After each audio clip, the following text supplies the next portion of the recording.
Hello, welcome back to Nier Replicant. We are now going to start our new game plus. We'll get some additional bits of story, so I will play this all the way through again. Um, I can cut around like long, boring fights for the VOD, but I'll be keeping in all the new story bits, and there's even stuff that I haven't seen yet, so this is gonna be fun.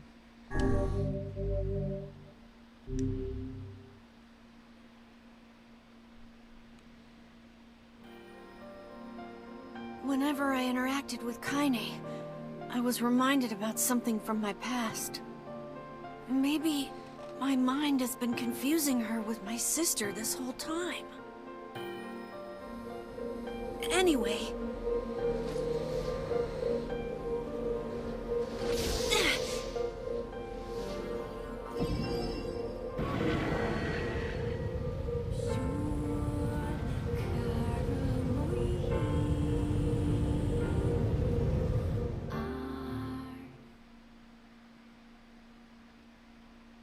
Kaine's dreams, discrimination.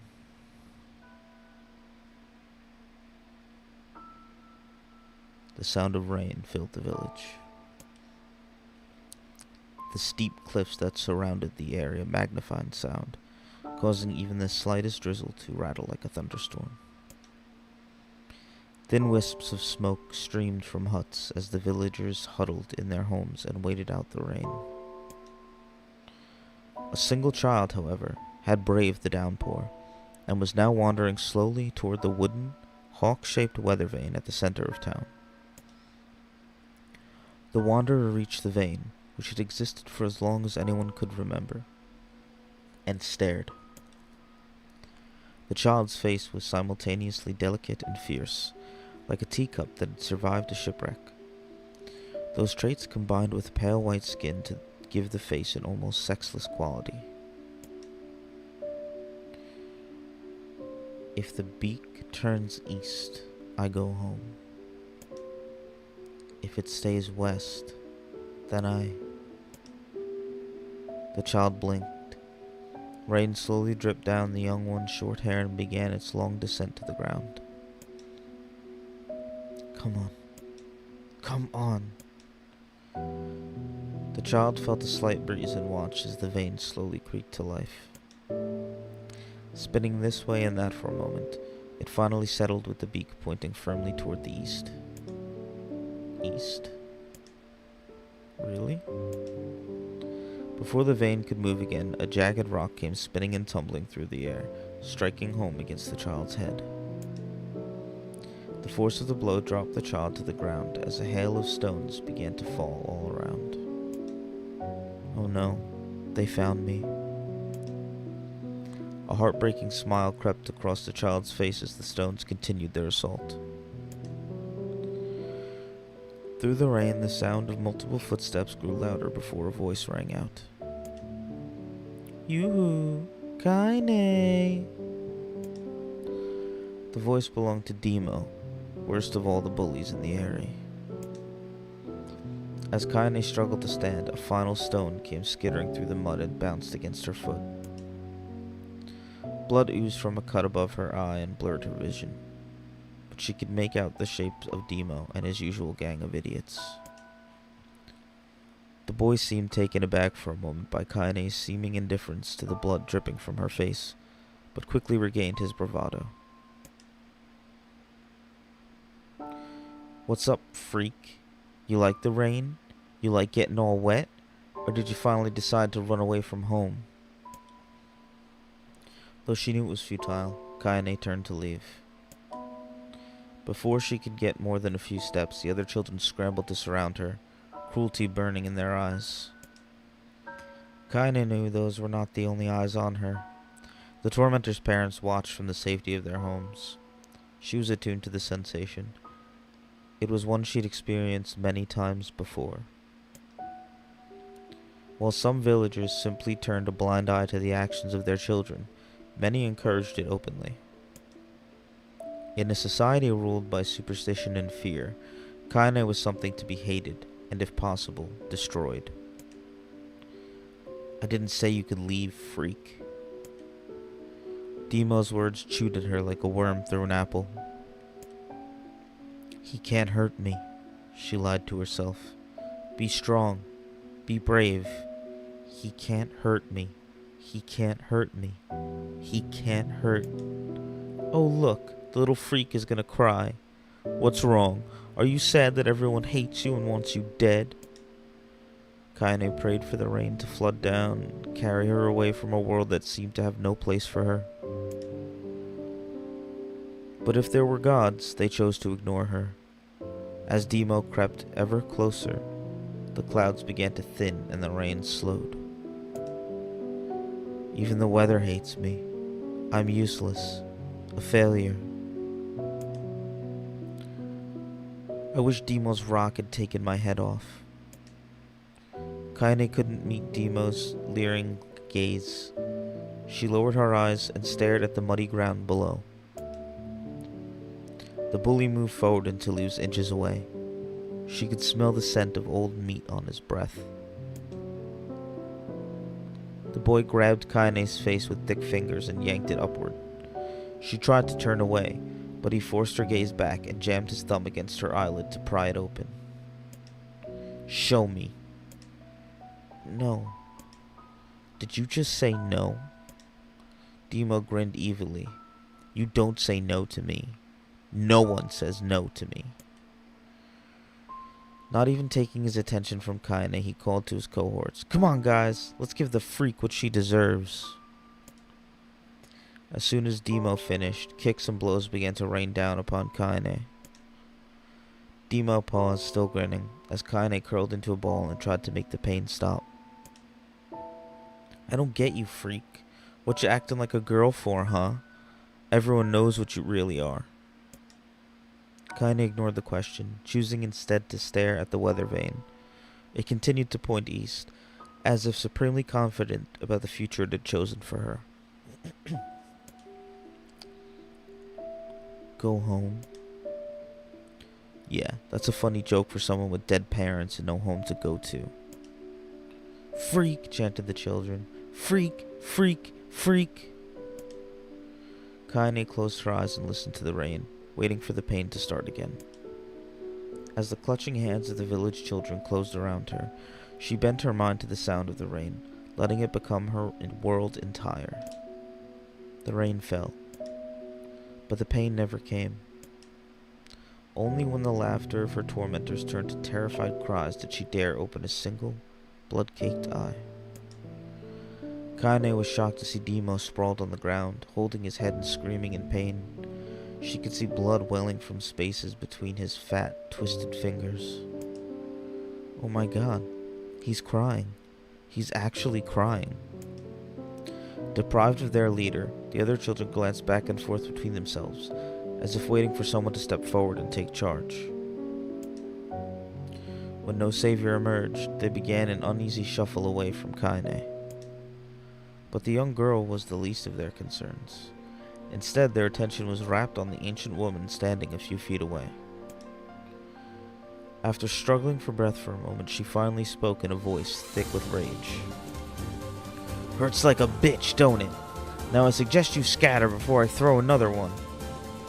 And if any of you little bastards ever touch my Kaine again, I'll do far worse than throw a rock. You can count on it.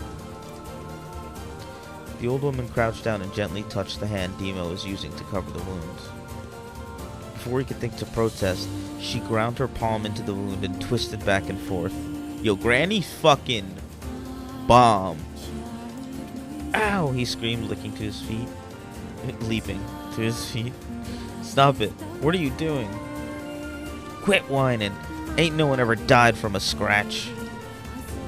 You hit me with a rock, you stupid bitch. A big one. That thing could have killed me. The old woman shrugged. Death is the best cure for stupid. Yo, Granny based. Bro, Granny fucking based.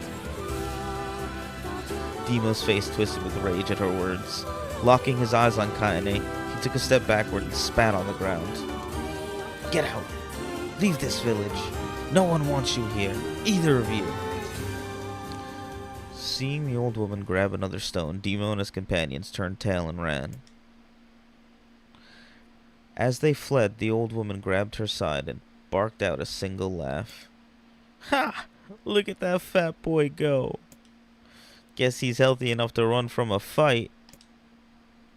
The woman's smile faded as she turned her attention to Kaine. Kneeling down, she removed her shawl and placed it around the young girl's shoulders, then produced a cloth from the folds of her dress and began blotting at the blood on her forehead. "Oh, Kaine," she said, "why didn't you fight back? You're stronger than that lot." The words of her grandmother stung Kaine, and she turned away. "Don't be nice to me," she said. "I don't deserve it. Nothing matters anymore." Her tears, held in check for so long, finally began to fall on the muddy ground below.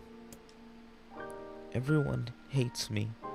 They think I cause bad things to happen. They think I'm a freak. I wish I was dead." As Kaine's tears turned to sobs, she felt her grandmother's hand on her shoulders. Despite her advanced age and diminutive size, she was a woman of surpassing strength, and Kaine found herself unable to turn away. "Don't talk like that, girl. It's a river wide and deep that flows between the realms of this world and the next, and it grants no mercy to anyone that attempts the crossing. You got a duty to fight until your last breath. Understand?" The old woman tightened her grip and tried to still the tremor in her voice. "You know the pain of losing someone close to you, Kaine. You know because you survived it." As the words hit home, Kaine was struck by the force of her love for the old woman. As a young child, she didn't even know of her grandmother, but when her parents died, the woman quickly accepted her as her own. Grandma, as Kaine called her, was cunning, vulgar, and quick to violence, and their first few years together had not been easy. But with each year that passed, Kaine and her grandmother had grown closer. However, it was only now, sitting in the mud with tears and blood caking her face, that Kaine truly understood the depths of her affection. Here was a woman who had seen hard times, who had seen death, who had fought through all these things and somehow emerged on the other side. If anyone could understand Kaine's pain and loneliness, it was her. "Do I make you sick, Grandma?" "Course not. Don't be an ass." Kaine drew her grandmother's moth-eaten shawl across her body and shuddered. "But my body, it's not normal. If I was normal, then Mom and Dad wouldn't—" "Hush," interrupted Grandma. "I'll not hear another word of this nonsense. You're my granddaughter, and I love you, and if folks have a problem with that, they can go to hell."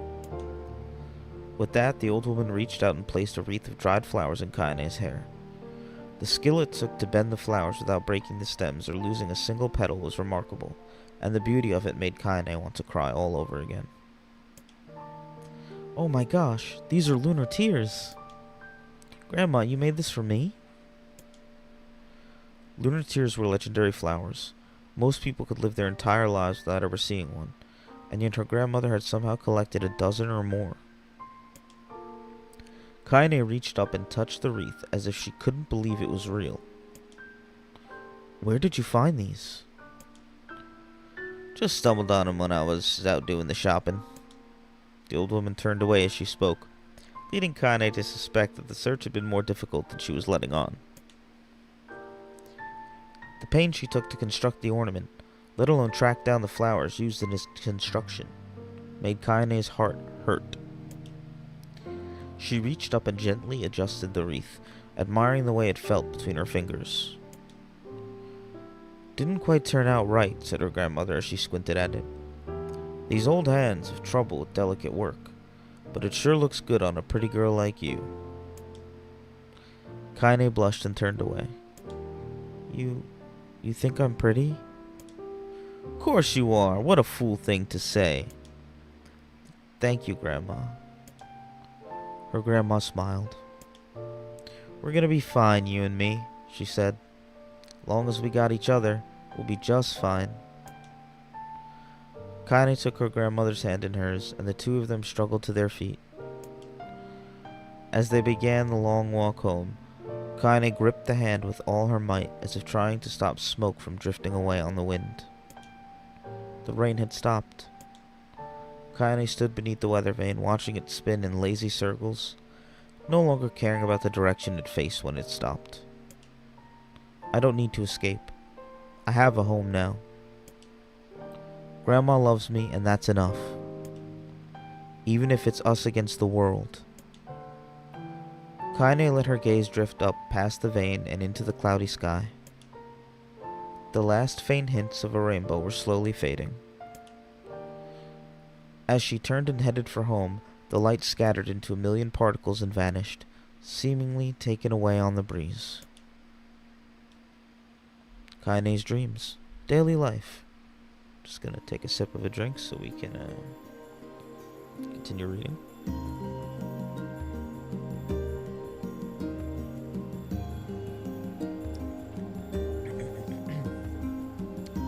In the distance, Kaine heard the steady sounds of an axe striking wood. The noise had a purposeful quality to it, and as if she was hearing a master woodsman go about his work.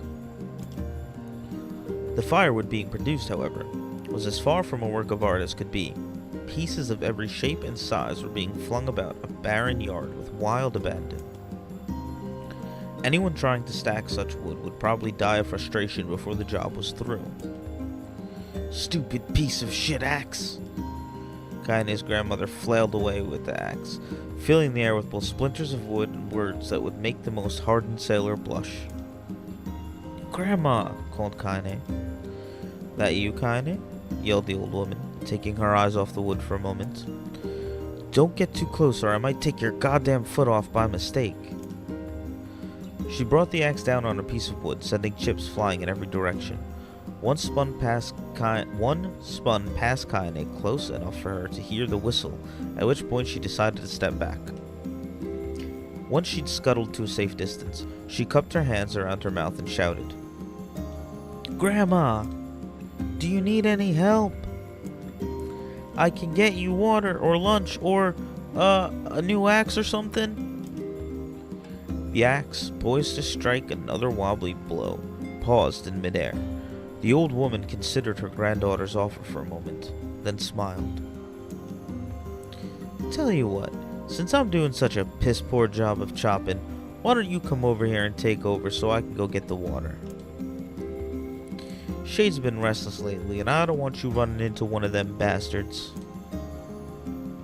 Relinquishing the axe, her grandmother picked up a long pole with wooden buckets on either end. Gathering water was by far the more difficult of the two jobs, but Kaine knew better than to complain. Once Grandma's mind was set, there was no changing it. Kaine did her best to help with chores, but Grandma took every task that required travel to the village. Though she had a long list of plausible excuses, Kaine knew the real reason. She didn't want her granddaughter to be taunted and harassed by the villagers. Once Kaine moved in, Grandma decided to take up residence a good distance from the area. Out of sight, out of mind seemed to be the best policy when it came to the villagers and her granddaughter, and rare were the days when any but the two of them could be found on the rocky acre of land they called home.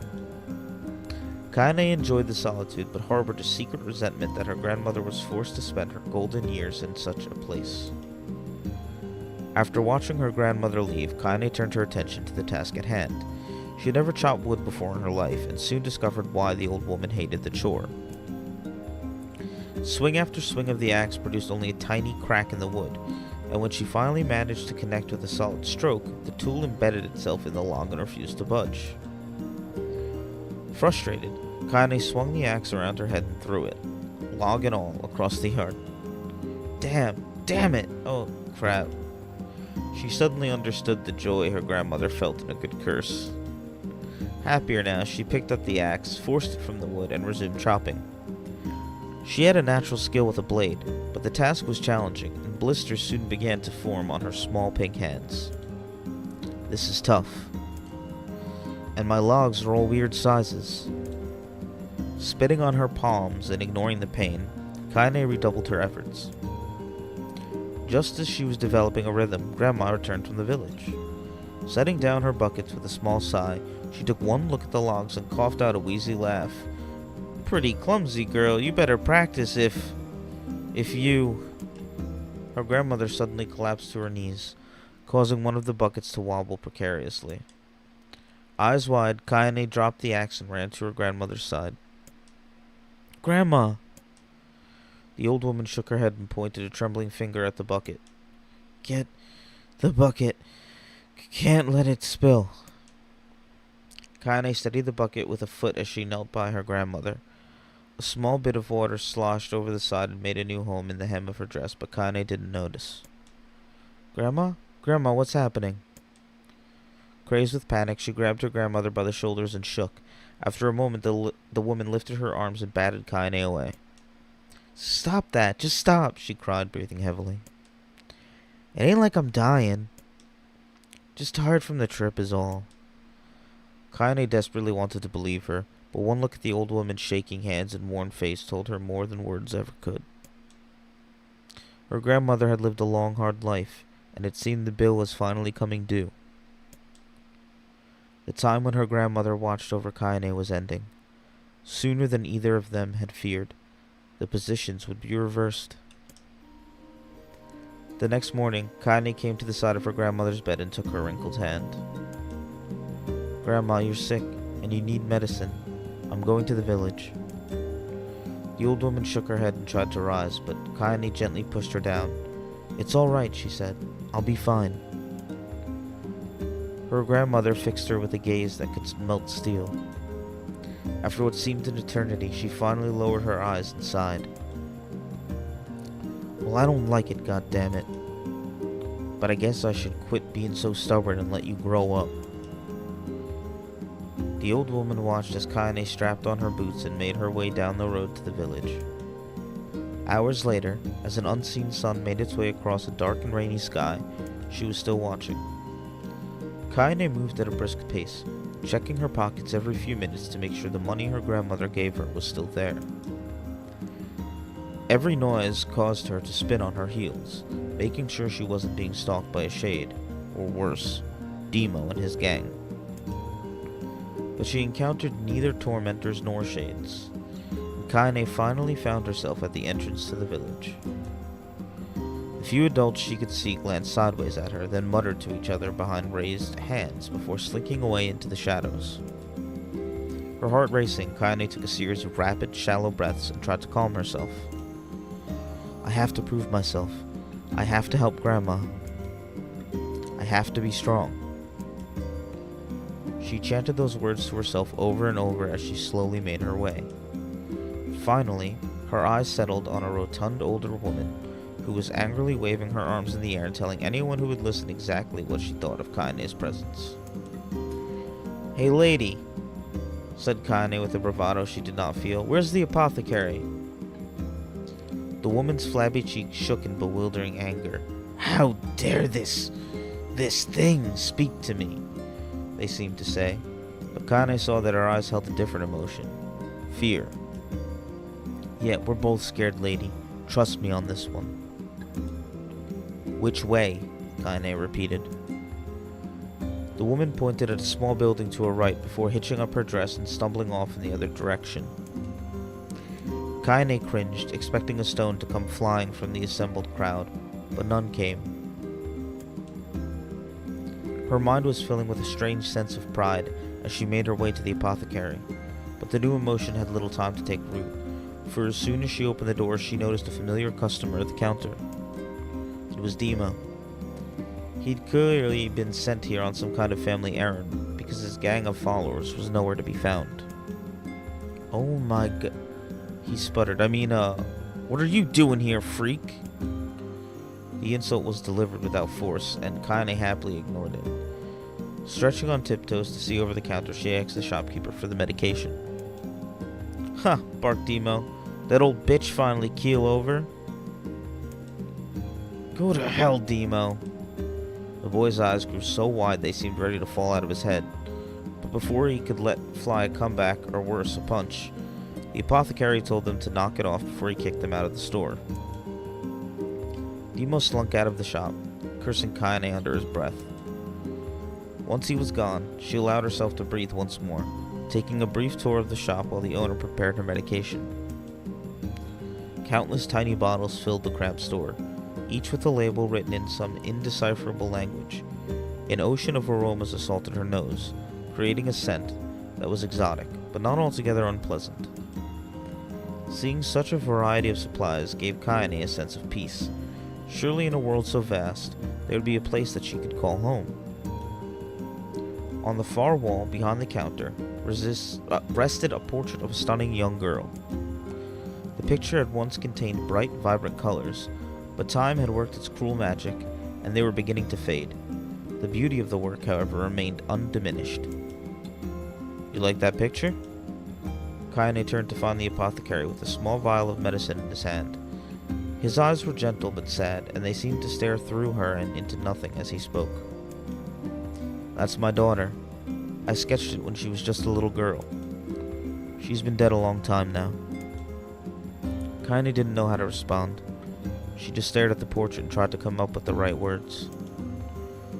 Pictures are wonderful things, continued the shopkeeper. They let the ones closest to you live on forever. He shook his head slightly, then looked down at Kaine and smiled. Handing her the medicine, he reached into his sizable green apron and produced a handful of old wax crayons.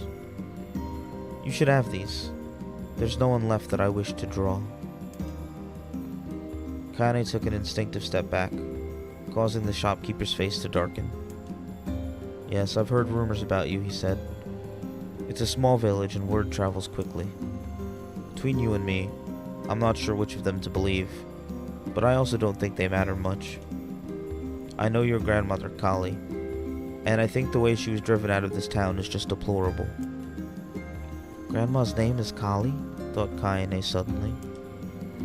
She was still mulling this new fact over in her mind as she reached out and gently took the crayons from the apothecary's hand. Your grandmother is an old friend of mine, he said as Kaine scooted away yet again, and I owe her much. I'd wager she would like it if you drew a picture of her. Yes, I think she would like that very much.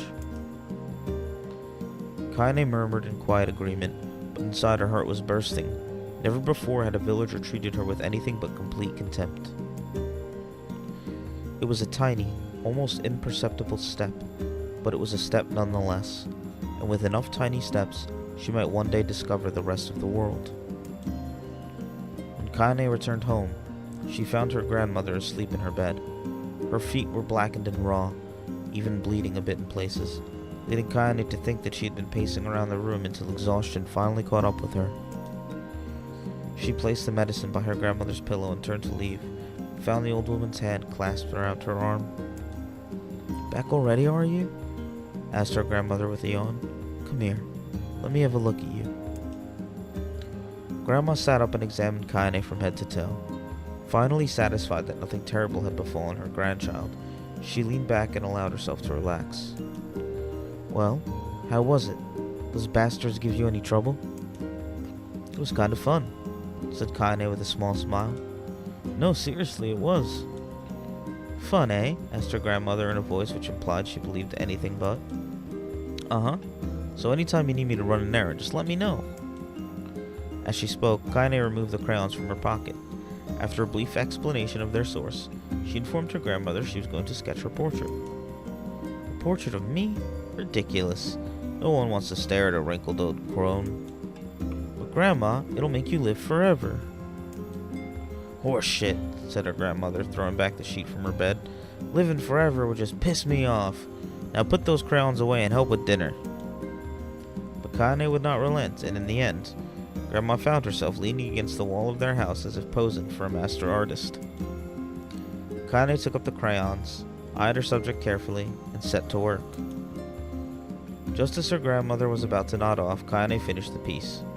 After staring at it for a bit, she released it from her grip and let it slowly drift to the floor. It's terrible. It doesn't look like you at all. I'm sorry, Grandma. I thought these crayons would, make drawing easy or something.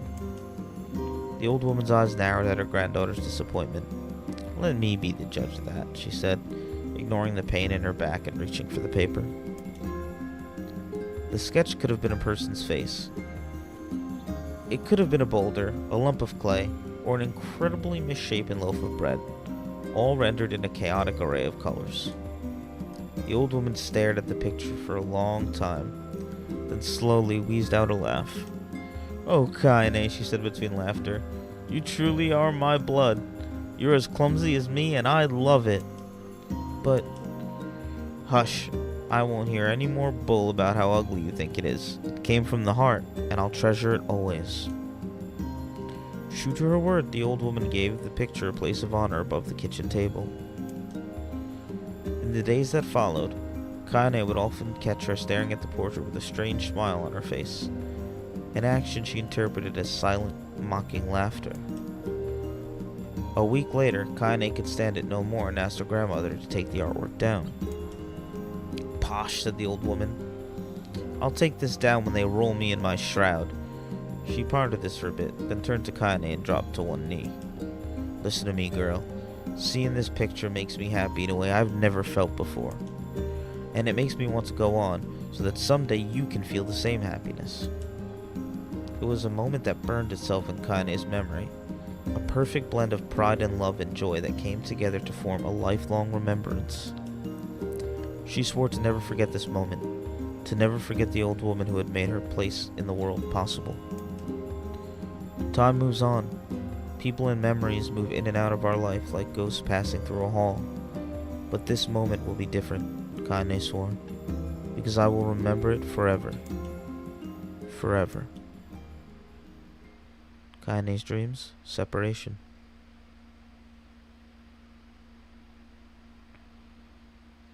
Kaine listened to the sound of crackling firewood and stared at the black object on her plate. She'd been pushing it around the wooden disc for a good 10 minutes, ignoring the bemused stare of her grandmother. Finally, she summoned her courage and gave the object a brief sniff. A sharp, bitter scent flew up her nostrils and made its home there, causing her face to twist with disgust. "Grandma, I can't believe you want me to eat a bug." The old woman threw some more wood under the cooking pot and snorted. "It's no bug, you fool girl. It's a berry." "Why the hell would I be feeding you bugs?" "Yeah, well, it sure looks like a bug," said Kaine, "and I think it's burnt or something because it smells terrible." With that, Kaine held her nose and threw the berry in her mouth, chewing as little as possible. "Oh yeah, that's terrible, all right." "Why, you little brat," laughed the old woman. "Look at the sass on you. You've been spending too much time with me, and that's a fact." 5 years had passed since the moment when Kaine's grandmother saved her from the bullies. As is often the way with two stubborn people, their relationship had grown in fits and starts, but moved forward all the same. Meals that used to be somber affairs were now filled with laughter, and hurled abuse in equal measure. Kaine could not remember a time when she had been happier. As the years went by, Kaine started to shoulder more and more of the daily responsibilities. Her grandmother's legs grew weaker by the day, and she could no longer do many of the chores that she used to take for granted. And so this morning found Kaine lacing up her work boots with a breakfast of burned berry rolling through her belly. "Where are you going today?" asked Grandma suddenly. Kaine looked up, surprised. The old woman rarely asked for specifics anymore. "Well, I was going to check out the calma trees and see if they were ripe. I thought we could make some jam or something. Oh, and I'm going to pick up some flagstones, so I need to take the wheelbarrow." "Flagstones? What in the hell for?" Kaine stared at her grandmother, then held out an arm and swept it around their home. Constructed mostly of cloth, rope, and rubble, the old place sagged like a boxer in the final round. "Grandma, a dying cat could chew through this house. I'm going to build a stone wall so we have some protection." The old woman laughed, exposing her toothless grin to the world. "God damn, girl, if a bunch of thieves want to ransack this old place, let them come. We got nothing worth stealing anyway." "I'm not worried about thieves. I'm worried about shades. People saw one west of the village yesterday." The old woman tilted her head and stared at her granddaughter. "Well, shoot. I don't know why you have to do it today. We could worry about it some other." "Grandma, no." If I don't go to the kelma trees, we won't eat tonight. You know that. A confused expression passed across the old woman's face, and for a moment she was a small child lost at a carnival. Yes, she said after a bit. Yes, of course, you're right. I'm sorry, Kaine. Lately it seems my mind is... She didn't finish the thought, instead walking over to her nightstand and gently taking the wreath of lunar tears from the drawer. The flower's petals had aged to a brilliant whiteness, and Kaine thought it was more beautiful now than the day she first received it. You're gonna be a true woman soon, Grandma said as she placed the flowers in the girl's hair. So that means less chatter about shades and built-in defensive walls and more talk about how beautiful you've become. Annoyed, Kaine reached up to remove the garland, but the look on her grandmother's face stopped her hand. You're a beautiful thing, said the old woman, and there ain't another like you in all the world. I'm very proud of you. Okay, Grandma, that's enough goddamn compliments for one day. Such a mouth on you. Where did that come from? Gee, I wonder. I'll teach you to sass me, girl, yelled Grandma. Suddenly, she lurched forward and grabbed Kaine by the ears, pulling her around the room with a crazed grin on her face. Grandma, yelled Kaine in a quaking voice. Grandma, stop it. What the hell? The old woman stared at her and blinked, and slowly held her wrinkled hands out as if it was the first time she had ever seen them. I don't know what happened there. I'm sorry, girl. Sometimes my mind just... Kaine thought the look on her grandmother's face was the most heartbreaking thing she had ever seen. Listen, she began. Maybe I should stay home after all. No, I won't have you stay here to keep an eye on an old codger like me. You go get your fruit and your wall and whatnot. I'll be fine. And when you come back, I'll have a nice grasshopper dinner waiting for you. Kaine rolled her eyes, then kissed her grandmother on the forehead and made ready to depart, trying desperately to ignore the worry that was gnawing at the walls of her heart. Kaine could feel the old woman's eyes watching her as she moved down the path. Don't turn around. Don't turn around, she told herself, but in the end the temptation was too great. She spun on her heel for one final look and saw a small, bent woman standing in front of a ramshackle hut with a sad expression on her face. God, she looked so old now. It's like the wind could reach down and just carry her away. Kaine worried about her grandmother all day, causing her work to suffer. What little fruit she could collect was tossed carelessly into the wheelbarrow, and she only found a couple of stones before losing interest in the project. Finally, as dusk approached, she decided to call it a day. Cursing herself for the lack of focus, Kaine pushed the nearly empty wheelbarrow back down the path. As she crested the final hill, she suddenly froze in place. The wheelbarrow fell from her fingers and collapsed on its side, sending a few pieces of wrinkled brown fruit rolling down the hill. Her gaze was transfixed by a thick black cloud that hovered just ahead. Tracing its path with a finger, Kaine suddenly felt her stomach knot in on itself. Oh. No, oh gods, no. Her grandmother's house was ablaze, the flames licking up as if trying to touch the sky itself. Grandma? Grandma! Kaine ran then, faster than she had ever moved in her life.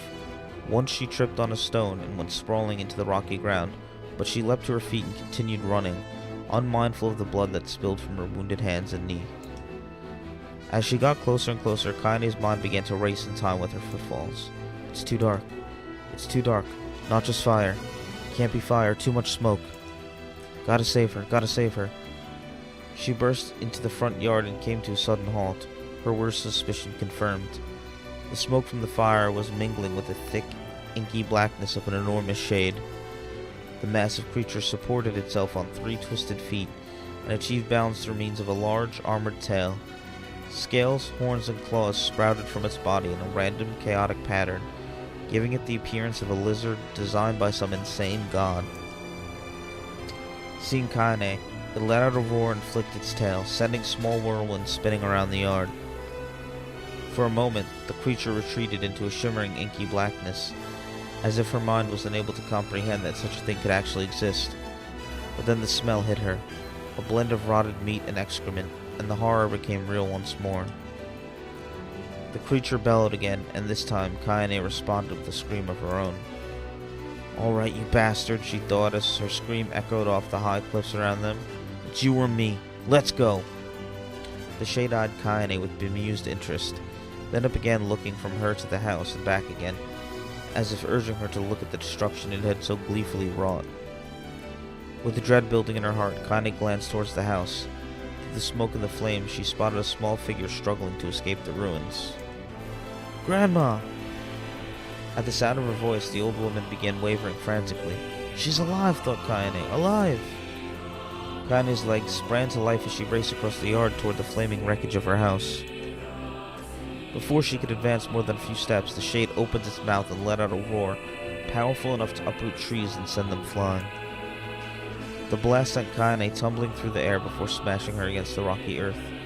Stars danced in front of her eyes as she tried to remember how her legs worked. Get up!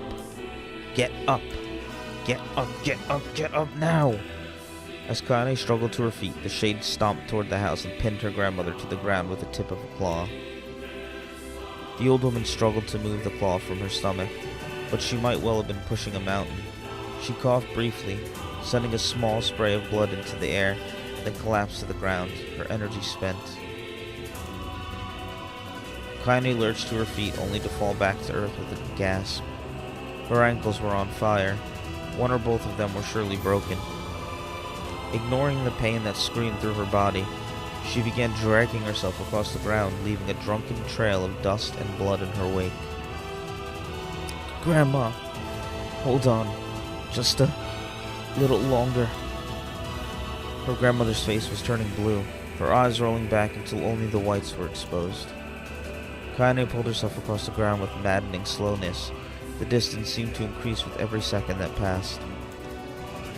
The shade glanced between the two women and flicked out its tongue, its giant mouth turning up at the corners. Short, panting breaths belched from somewhere deep inside its core. Bastard! Laughing at us.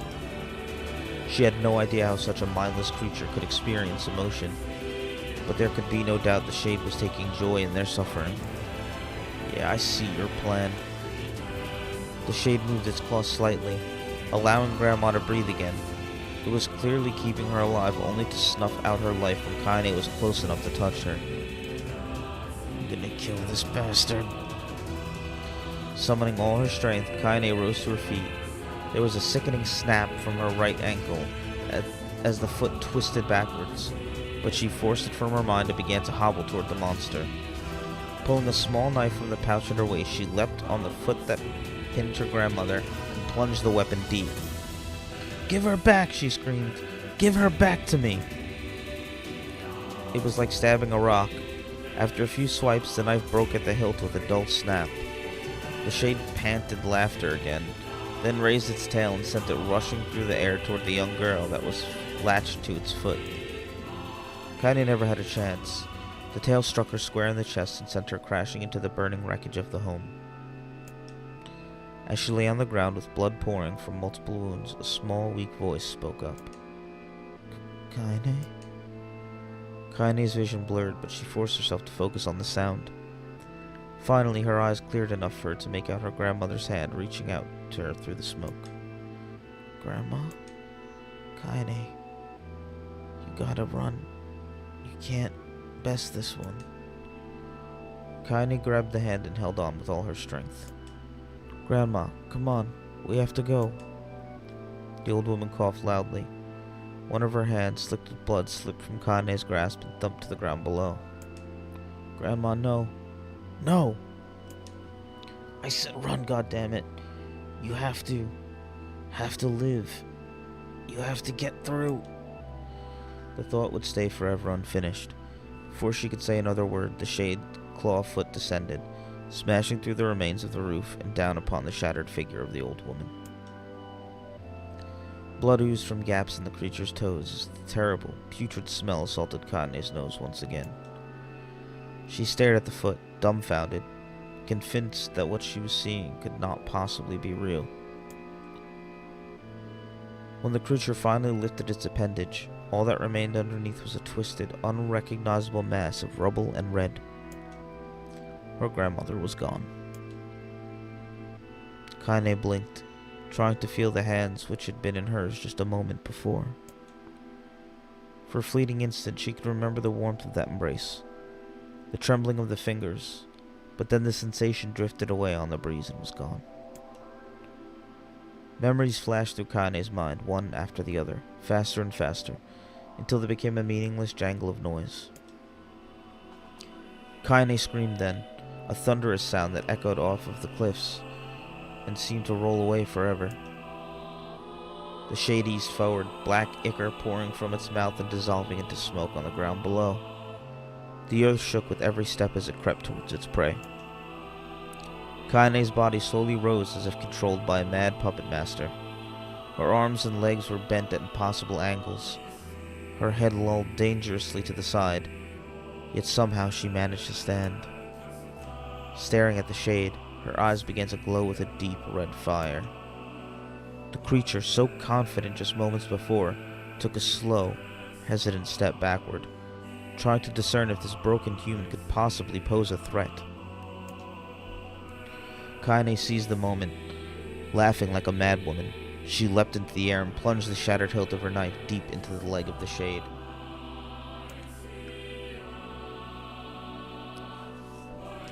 The shade shook Kaine off like a fly, sending her crashing to the earth once again.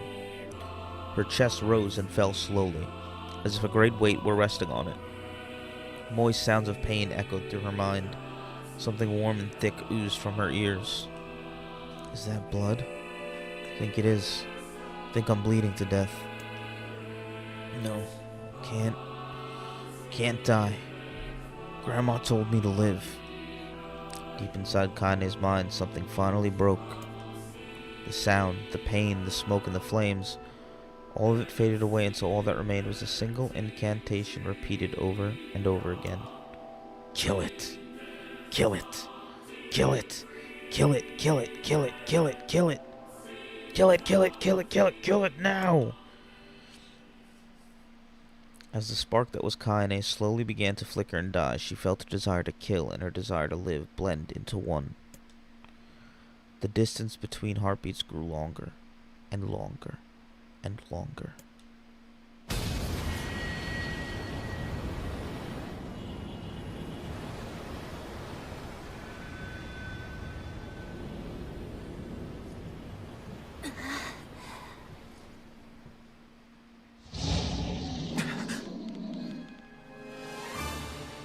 The beast approaches. Oh, I know.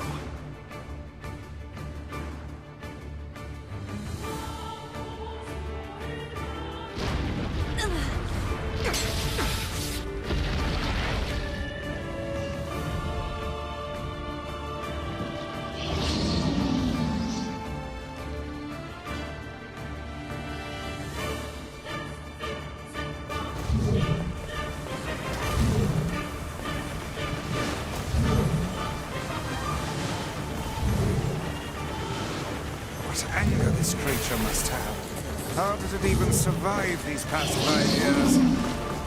I'm not gonna let this happen again. It dies today. My sword is lighter. It's not the blade, but the skill of the user. Strike it down.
Kaine's dreams encounter. Gently, weakly, softly, the shade, sure that its tormentor was dead, turned and stomped off toward the horizon, stopping along the way to bellow one final roar. Couldn't kill it. Shamed beyond imagining, Kaine tried to turn her head to the side, but only succeeded in coughing up a huge gout of blood. It was getting difficult to see, and only after a moment of fierce concentration did she realize that her left eye was gone.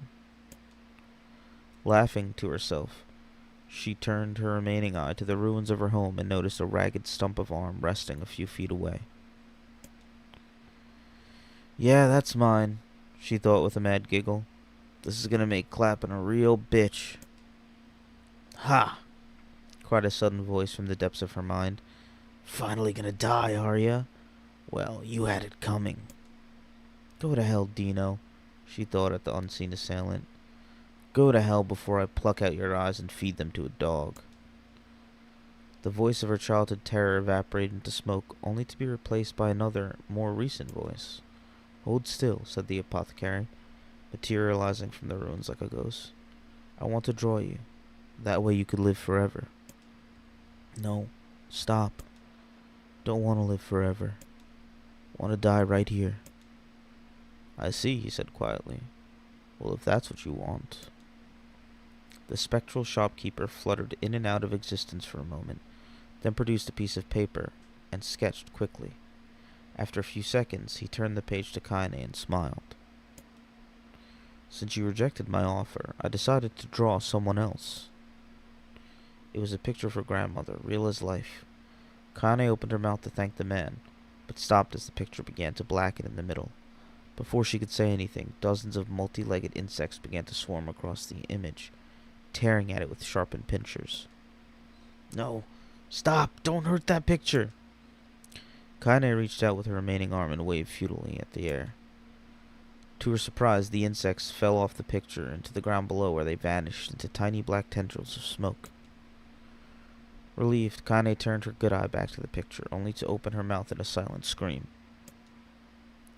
The sketch now showed her grandmother as she truly was, a smashed, unrecognizable lump of nothing. The apothecary smiled, then broke into a jolly dance. See that? He cried as he danced his jig. It's perfect now. She looks just like you. Ha-ta-ta-ta-ta. I look like that. Oh God, I'm gonna die. I'm gonna die. Drowning in despair, Kaine laid her head back in the mud and smoke of her ruined house and waited for the end to come. But just before she let everything go, an unfamiliar voice began whispering in her ear. Ain't you got a wish, sunshine? The voice was vulgar and fierce at the same time, as if insanity had somehow found a way to take form. Kaine wanted to scream as the voice crawled under her skin, but her lungs refused to work. You know, a wish, like a prayer or something. Why don't you get on your knees and start praying to heaven? Please, invisible man in the sky, save me! Save me! Kaine finally resorted to shouting at the voice with her mind. I don't make wishes. They don't come true for me. I'm a curse. A freak. I should be left to die. The other voice boomed in her ears. Oh, good. Oh, God, you are the best. Kaine glanced down and saw a black, shiny substance oozing from her legs. She tried to brush it away, but her remaining arm would no longer respond. The substance slowly crept around her feet and then began moving up toward the rest of her body. Is this death? Is this what it's like? Or is my mind just losing itself? She could feel the slime oozing upward, feel the hot, searing pain it left in its wake. Whatever else might be happening, she was still alive, and this was real. Come on, said the voice. Let it go. Kaine tried to ignore the voice and concentrate on the pain, but the newcomer would have none of it. Don't ignore me, sunshine. You're ready to give up, ready to die. So why not let me have it? Have what? Your body. Come on, give it to me. Give it to me. I want to stand on the ground, feel the rain, taste the wind. The voice paused as if licking its lips. When it resumed, it was filled with mad, unabated joy. I don't want to take your hands and use them to choke the goddamn life out of people. I want to tear out their throats and bathe in the blood, just like before. In response, Kaine shifted her head and vomited. The warmth of it crept down her front and mingled with the pain of the encroaching black ooze. Are you a shade? Yeah, maybe. What of it? The slime reached her face, crept up past her nose, and slowly oozed into the socket of her missing eye. The moment it touched her brain, Kaine was struck by the most powerful sensation she'd ever felt in her life. It was ecstasy. She wanted to scream with delight, but all she could manage was a small, whispered moan. Feels good, don't it? Asked the voice with a chuckle. Yeah, what can I say? I know how to please the ladies. Now give me that body. Come on, give me the body and I'll give you more of this feeling. It's a fair trade. A black lump began to protrude from Kaine's side. As she watched, it grew longer and thicker, eventually taking the form of her missing arm. I can see better, she thought. My eye must be growing back too. The slime reached up to envelop the rest of her face, but she managed to brush it away. Stop, she whispered, marveling at how she'd regained her voice. Stop. The black ooze hesitated, as if considering this request, then quickly shimmered down her body before disappearing in a cloud of smoke. Ah, what the hell, Sunshine, screamed her voice. We had a deal. I thought you wanted to die. Grandma said, can't die yet. A brief image of her grandmother, bloodied and broken, flashed before her eyes. She saw the shade that had killed her and heard its mocking laughter, then closed her eyes and forced the image from her mind. Her whole body was quaking with rage. When she opened her eyes again, they burned bright red. That thing took my grandmother. I have to kill it before I die. Kaine glanced down and saw a mysterious pattern. The pattern of the shades burn itself into her left arm. Well, I'll be damned, said the voice cheerfully. Look at that, Sunshine. I think you and me are going to be good friends now. Kaine stared intently at her arm. The more emotional she felt, the more the letters seemed ready to puncture her skin and begin infecting the rest of her body. The arm clearly had a will of its own now. Stop. Gotta stop. Holding her left arm in her right, Kaine took a deep breath and tried to calm herself. Come on, don't fight it, pleaded the voice. Hate's my favorite dish and I'm hungry. Let it go. Feel the anger. Burn with the fire of revenge. Thirst for blood. Then go out there and... Shut up! Shut up and get the hell out of my body. Your body? Oh, that's rich, Sunshine. Real rich. Look, why don't you just up and die so I can have this body all to myself? What do you say? I bet those buddies of yours in the area would love to see you dead. Kaine grabbed a nearby shard of glass and tried to saw off the shade-infected portion of her side. Before she could, her darkened left arm grabbed her right wrist, crushing it. Kaine screamed and dropped the shard as the sound of bone crunching on bone filled the air. Stupid idiot girl. You're possessed now, Sunshine, and there ain't no going back. The voice laughed again, a loud, long wail that seemed to go on without end. Possessed? Whispered Kaine. Yeah, possessed. You and me? We got what you might call a timeshare arrangement. Remember how folks used to think you were a freak? Well, wait till they get a load of you now. Kaine looked up, tears in her eyes. The sky seemed smaller somehow, darker. Is this because of that shade? Is this how they see the world? So, listen, purred the voice. I know this whole possession thing seems a bit sudden, but it ain't all bad. There's plenty in it for you, too. I'm a very powerful creature, Sunshine, and now that power belongs to you. You got enemies? People you want to kill? I can make it happen. That little fat kid who kept picking on you? That big old shade that squashed your granny? We'll wrap them up in their own assholes. No more abuse for you, Sunshine. No more pain. Wait, said Kaine. You're a shade. Why would you help me kill another shade? What, you think I'm some kind of racist? Some killing snob? I don't give a good goddamn who you murder, honey pants. I just want to drink from the well. Kaine considered this as she struggled to her feet, the power of the shade coursing through her. The smoke from her house was drifting away from the wind, and she enjoyed the way the cool evening breeze felt on her new left arm. After a long pause, the voice spoke again. So, how about it? You and me. We could have some good times together. Look, I'll even take care of the bloody part if you don't wanna. Fuck off, asshole, muttered Kaine. I'll handle the killing. Ha ha ha ha, screamed the voice. Look at you go. Oh, sunshine, we're gonna have so much fun. So listen, my name's Tyran, and if you ever need me, I'll just be hanging out in this piece of meat you call a heart. Now get to it.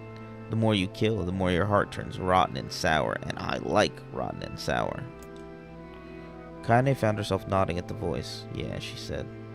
Yeah, I think this can work. I'm gonna find that shade and I'm gonna strangle it with its own guts. And when I'm done, I'm gonna do the same to you, Tyran. Count on it. Laughed Tyran. I've shit bigger than you, so good luck with that.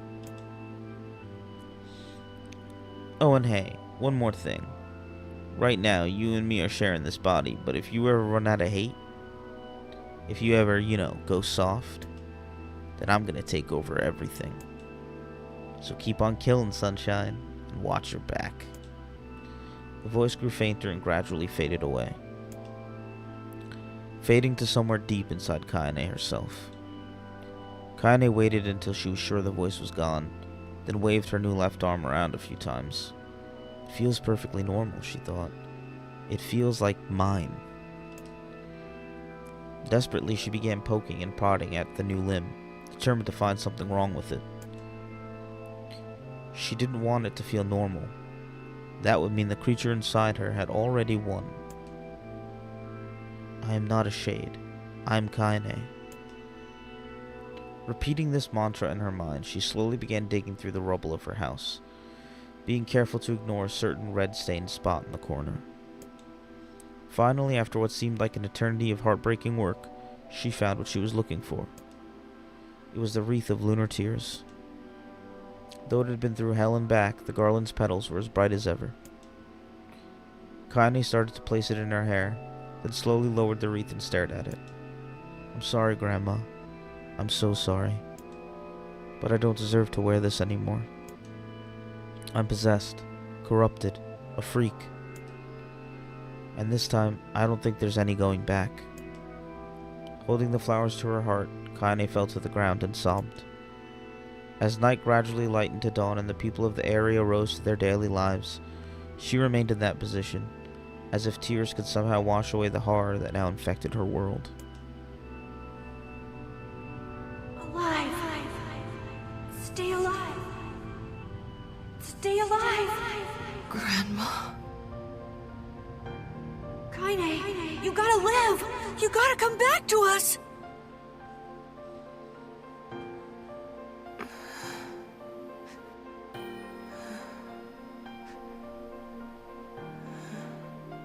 Oh, hey.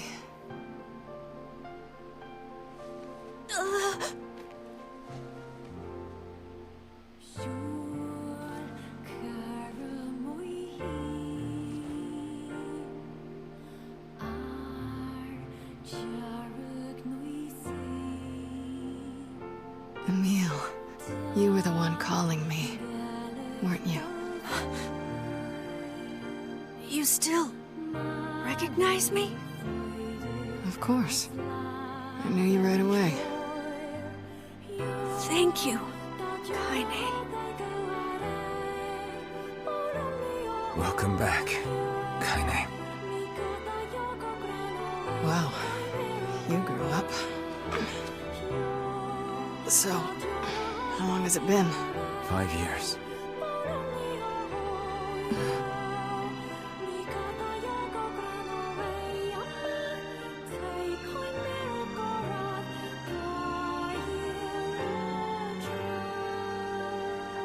Shit. That's a long time. Any luck with Yona? We are still no closer to finding her.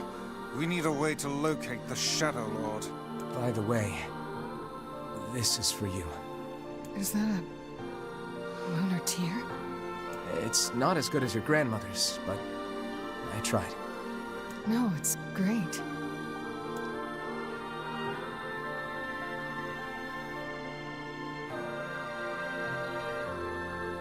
Kaine waking from her long, petrified sleep. Emil's unflagging kindness. Our reunion was a happy one, and we let it wash over us like rain. That is, until Devila and Popola had to go and ruin it all.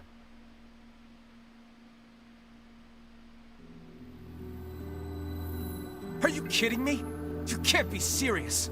Please, try to understand. People are tired and scared, and... I'm sorry. I'm sorry you have to bear the brunt of that. This is crap, and you know it! It's okay. We can sleep outside. No one's sleeping outside. You and Kaine saved this village, and now they want to run you out? People are afraid of us. And really, I understand. I mean, look at me. As long as you're still with us, I can deal with it. Right, Kaine? I'm used to sleeping outside. But... We'll see you later. Sorry about this.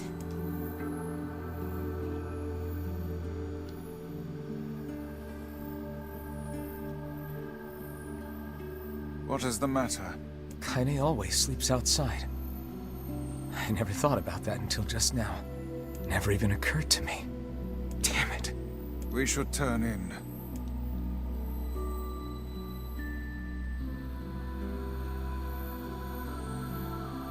I didn't get much sleep that night. For the first time in my life, I hated Devila. For the first time in my life, I doubted Popola. But those feelings are pointless in the end. They said and did what they did for the sake of the village. To protect it from the horror of the Shades.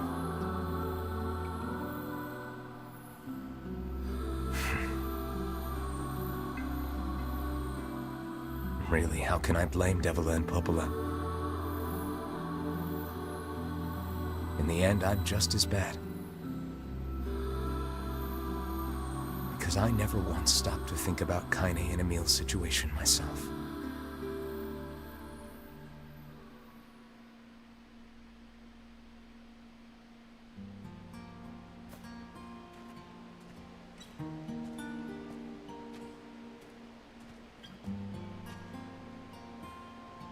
I should apologize to Kaine and Emil, but what good would that even do? I got a fire going, Kaine. Wait, is that... Campfires are weird. I'm so happy to get Oh, I to don't talk remember. to you Oh, is again, this new? Kaine. Yeah, me too. I tried everything I could think of to save you, you know. I polished you with a special cloth. I Oh. poured warm water over you. Oh. Wait, you poured water on me? Yeah, but it didn't really do much except make you all shiny. Hey, Emil. Thanks for saving me. I guess you noticed how I look different now. I'm sorry, Emil. I'm sorry for all of it. Well, I mean, this new form isn't all bad, you know? At least I can look at you when we talk, right? Hey, so why don't you tell me something about yourself? I'm not very interesting. Sorry. Come on, I just want to know you better. Please? Fine. This all happened when I was a kid. Before the whole shade possession thing. My body is... different. And when the villagers found out about it, they started treating me like a freak. They go into detail here. But one person, my grandmother, accepted me just as I was. I believe the thing that they're referring to is her having both male and female sex organs. So she was like outcast for that. No matter how bad things got, She gave me the strength to keep going. She's really special to you, huh? Yeah. Oh, hey! That gives me an idea. Since we cured your petrification, we should start looking for a way to cure your possession in my body. I know we can do it if we all work together. Heck, it'll probably be super easy. Oh, amigo. Let me guess. More warm water? Okay, can we just forget I told you about that? He's such a sweet little angel.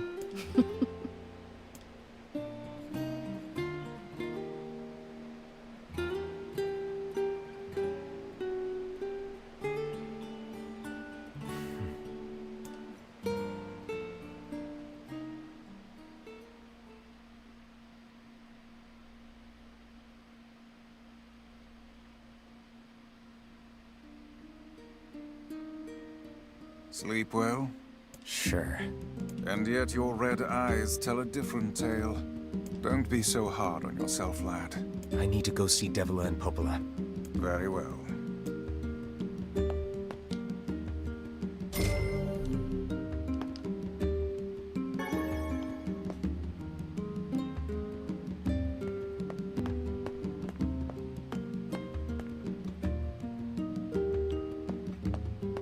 Oh yeah, we can do this now too, actually. We should do that. I don't think I've ever done that. Any lunar tears? Nope. We gotta wait for these to wither.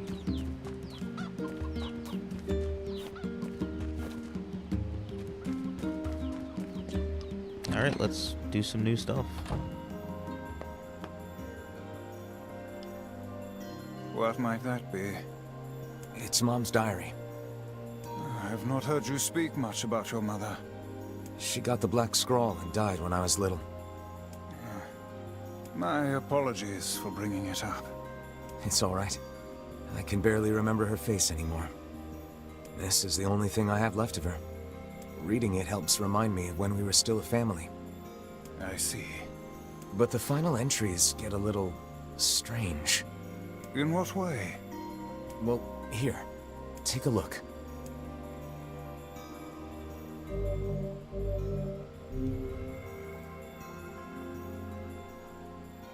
Say there. Can you not hear me?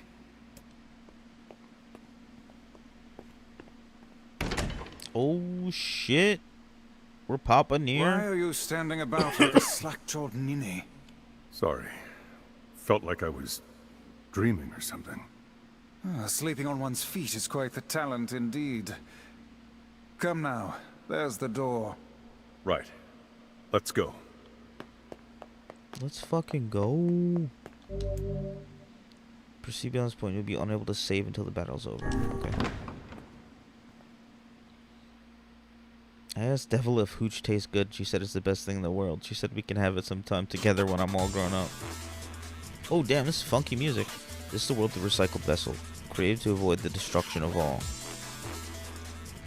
You know what? Maybe you can only read them in between.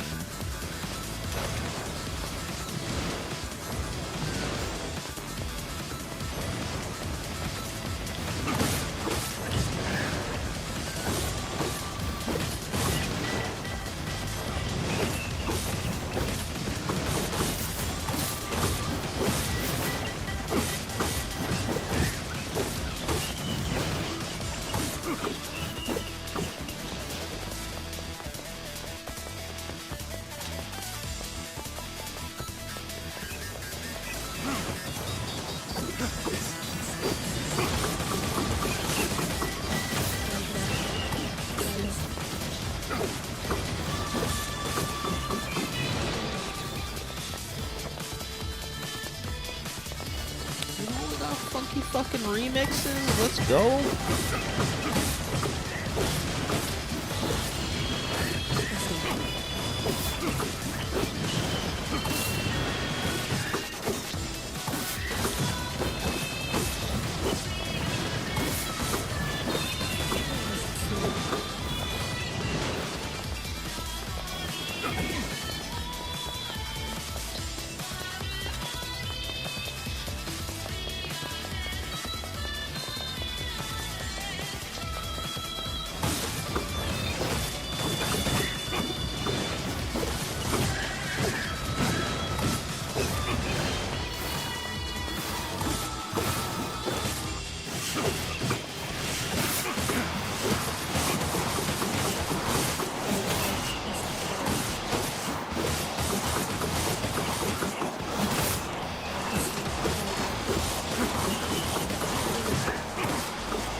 kind of done. I was gonna swap something up, but...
Back up top. That's pretty sick, actually. Oh, man.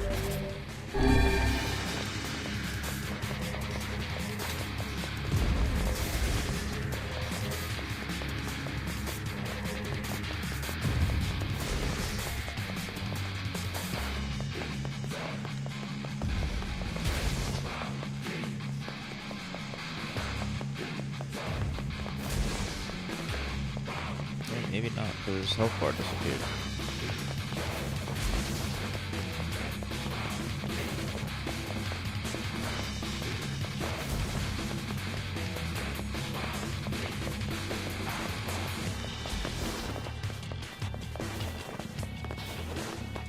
Oh wait, I see things on my map. Oh shit, I can jump?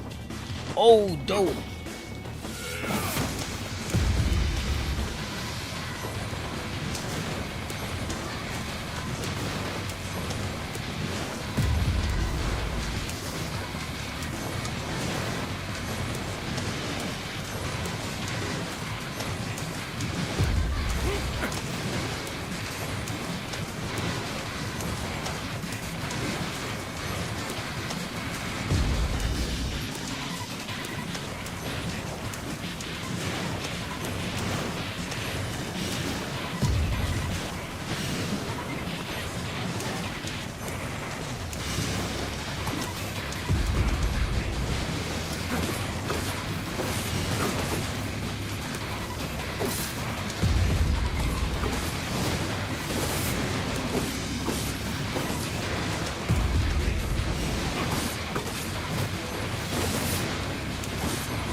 Cool.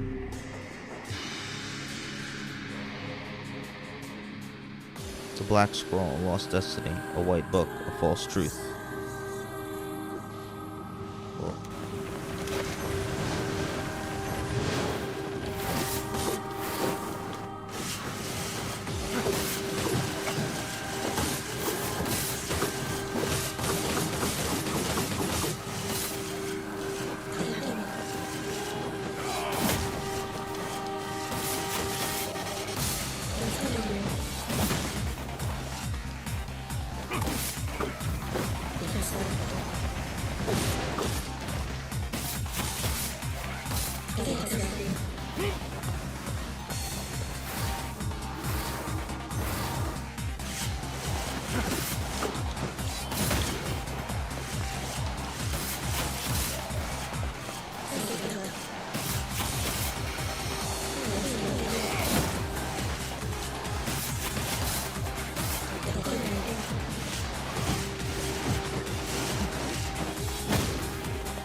I think I rolled away from him before he got me up.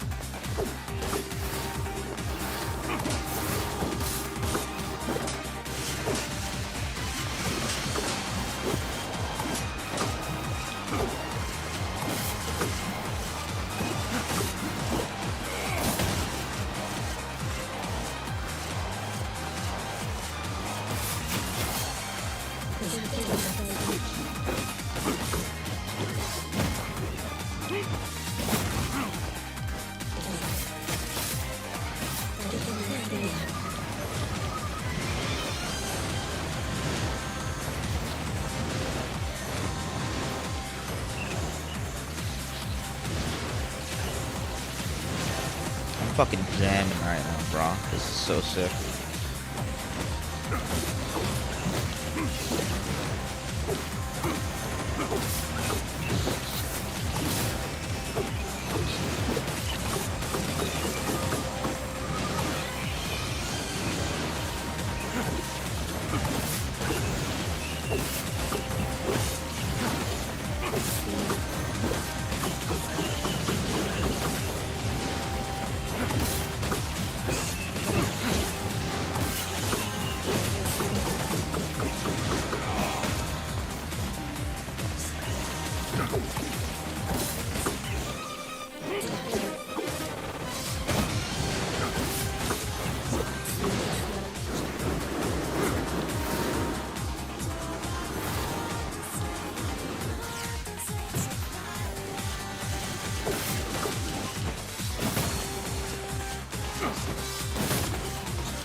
Soldiers saw calling forth white death. They are legion, those who plunge the world into darkness.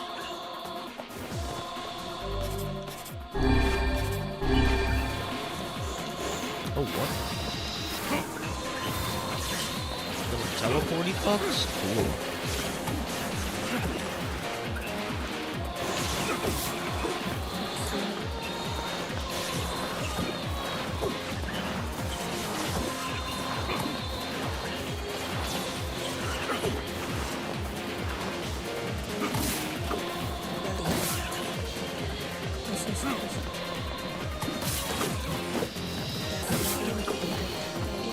Oh, I fucking love this song too. And this is a sick ass remix.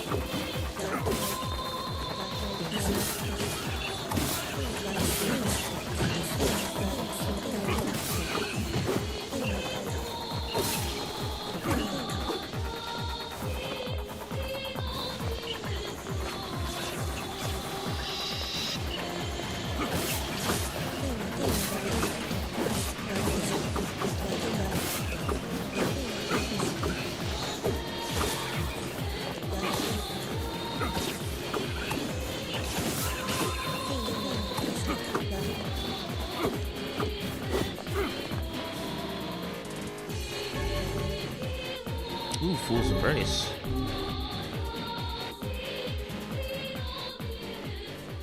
The dragon's corpse brought death to the world, delivering unto it the power of magic. That's referring to the dragon from Drakengard, I believe.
is just strong as fuck.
Mailbox was empty today. I hope I get a letter from Jorman tomorrow.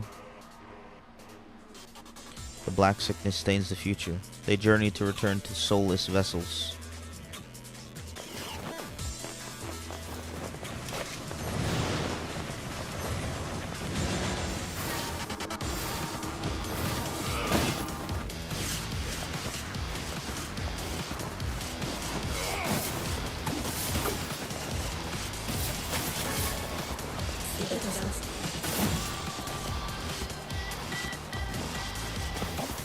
Oh.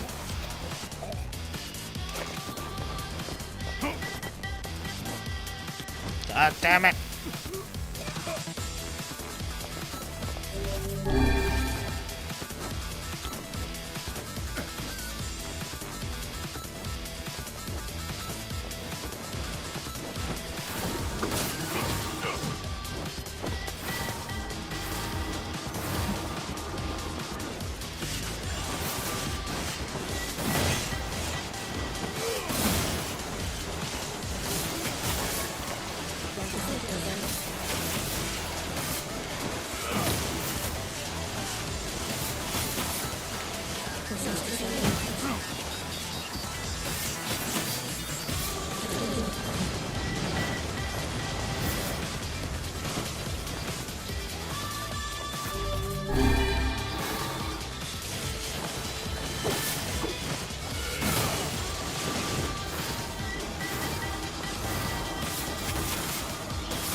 Oh, what?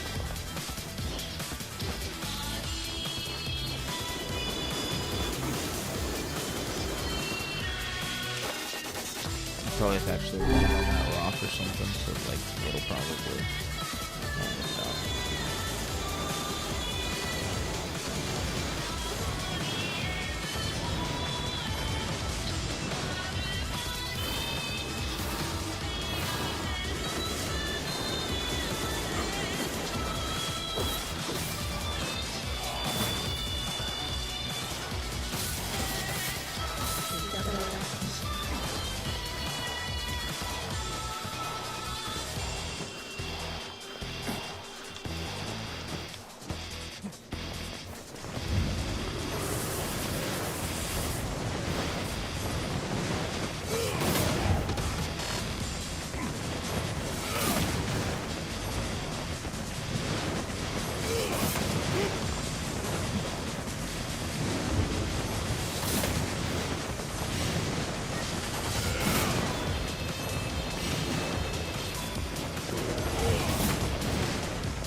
Obtain the Kabuki outfit.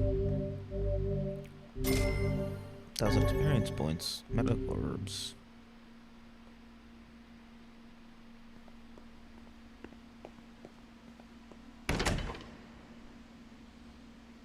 Oh. Level 2.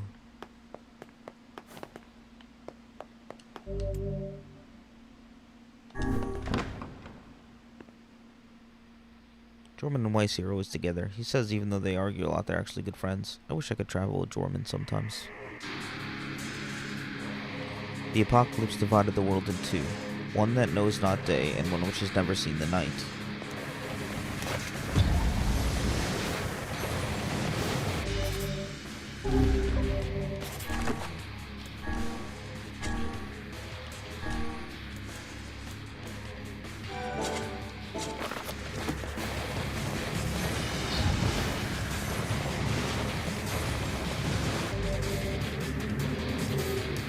shit.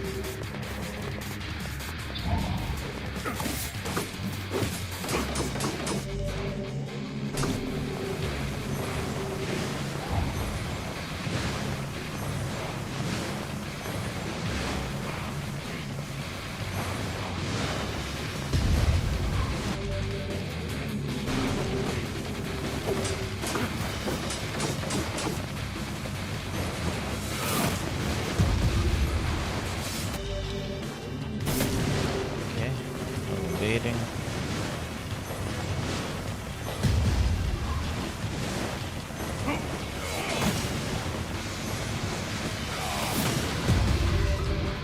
No jumping. Alright, but I'm in the middle of a jump. Is that gonna fuck me up?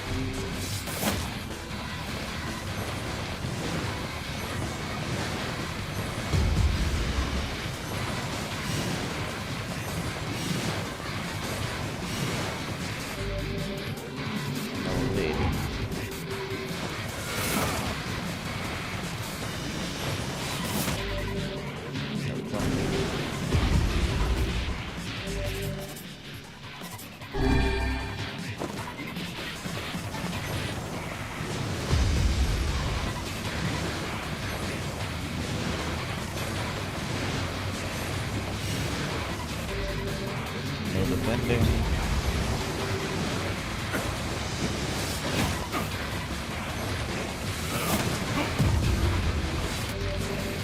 We're done.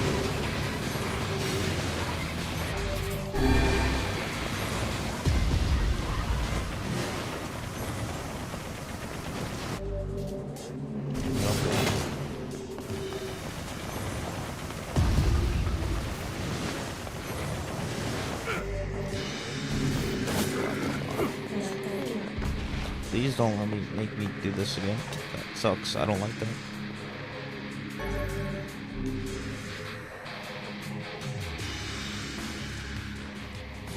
Black and white, 13 packs. The vessels form waivers as they cross time and space.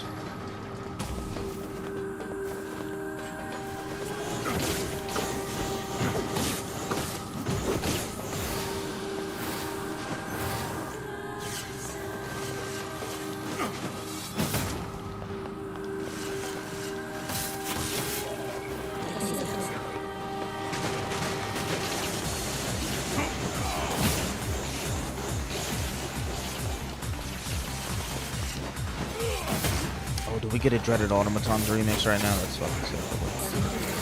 Try to listen.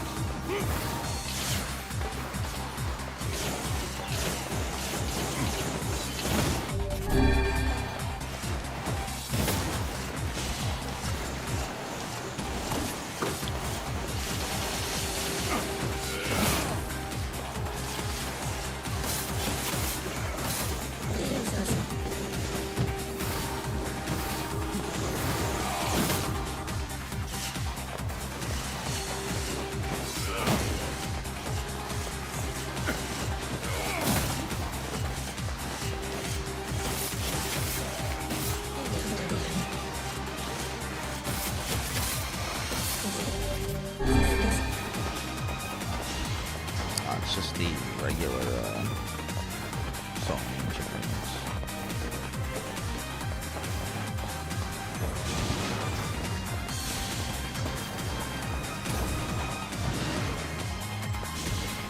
I'm supposed to search all these fucking rooms. Oh boy.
seems we have been shut in.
I'm actually going to change that up.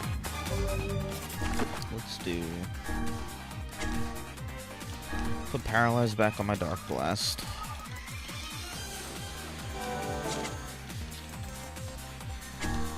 Dark Whirlwind is going to have... I should honestly keep Paralyze on Dark Whirlwind as well. And then swap between that and other stuff.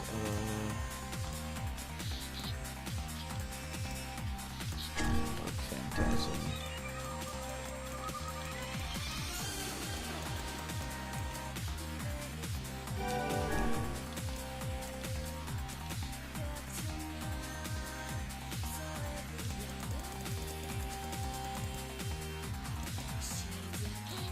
Wait, I have a XP plus 30. Hold on, we're about to put that on something.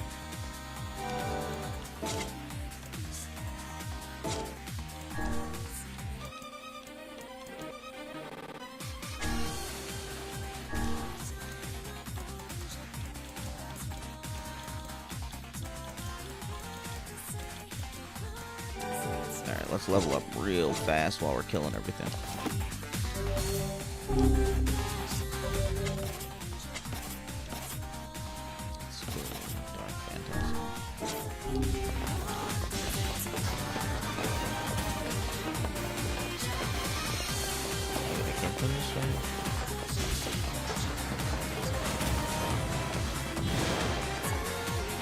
It seems we...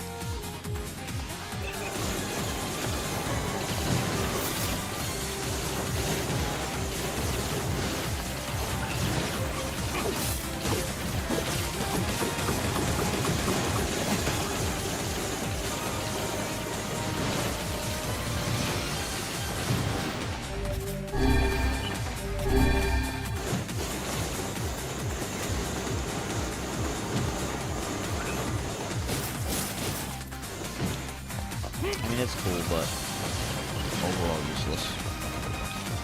I mean, it works on bosses, I think. It's like better.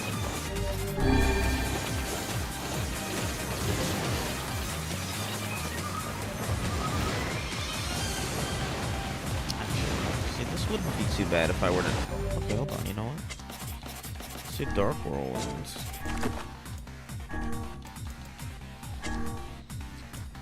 And we'll put the lifesteal on here. Did I pass it? No. Drain HP. That's what I'll do.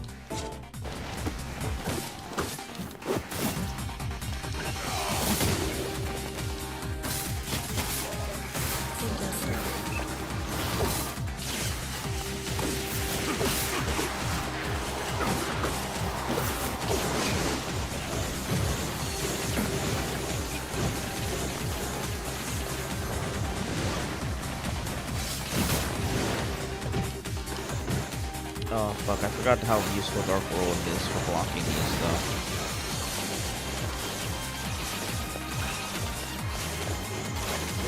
I've literally been using this entire time. I should have just kept everything how I had it. Hold on, I gotta...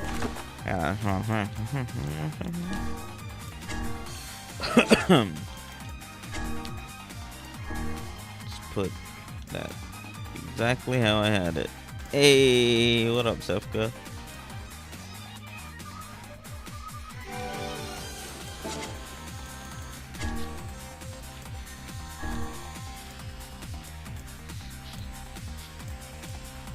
We doing this like special battle thing that's got like all these sick remixes of the songs in the game and stuff.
Wait, have I been getting iframes this whole time every time I do a finisher? And I've been rolling away to avoid damage almost every other time? That's crazy.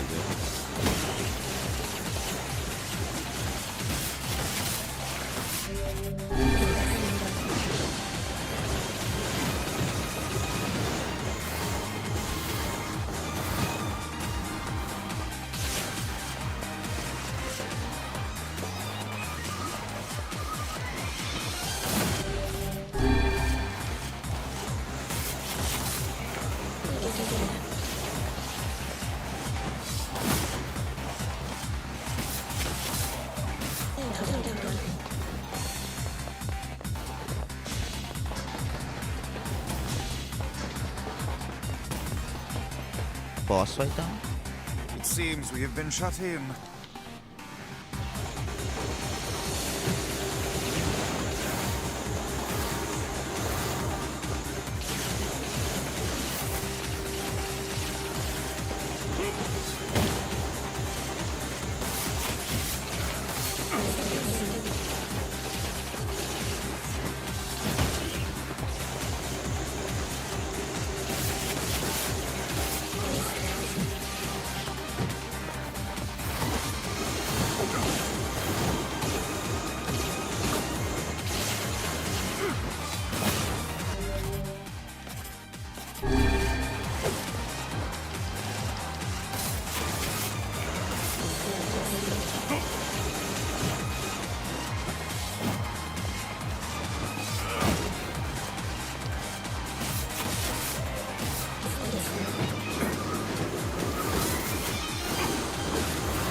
Why am I not finishing him?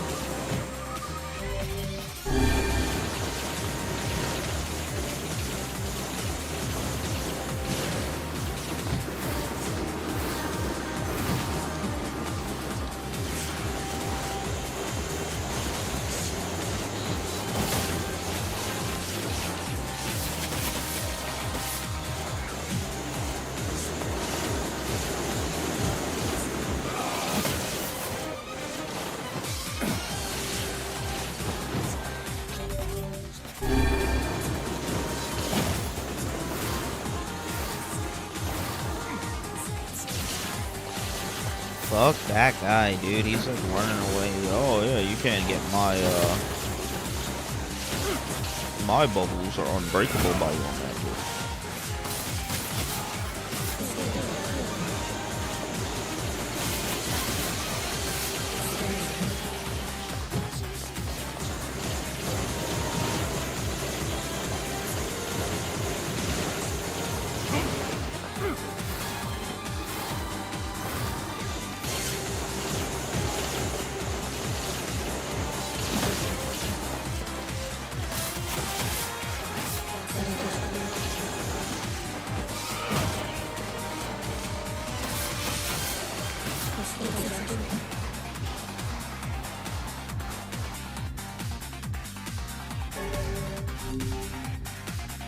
I feel great today. No cough, no fever. Watch out, world, because Yona's coming out to play. The song of man has been drowned out. In its place, the scream of something inhuman.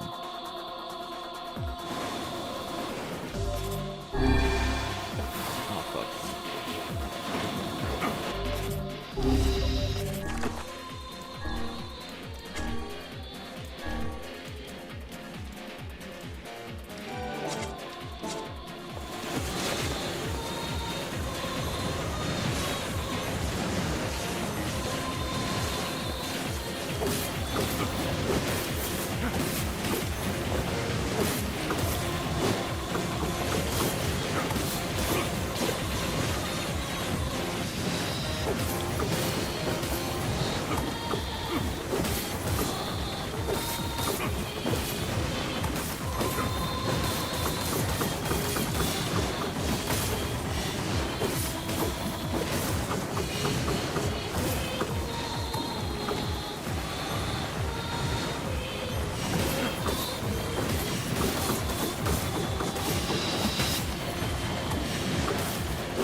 Ooh, Fool's Lament.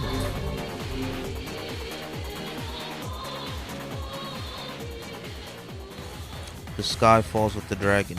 The world ends this day.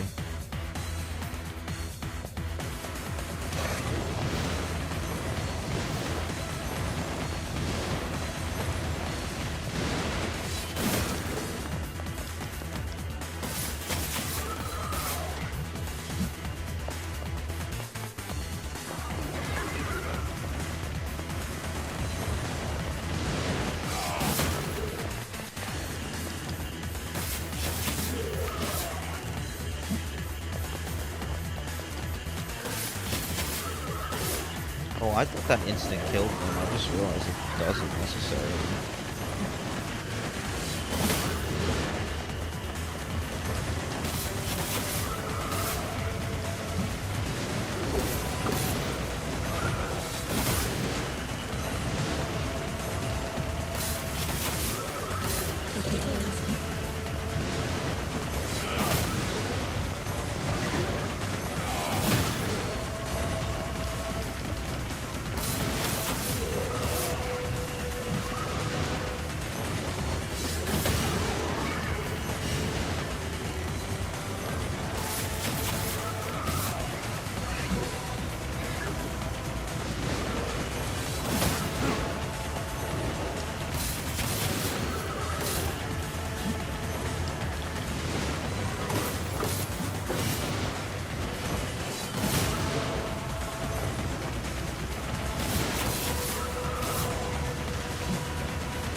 Remember how I said Paralyze on Dark Blast was OP? This is what I mean.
Another one, huh?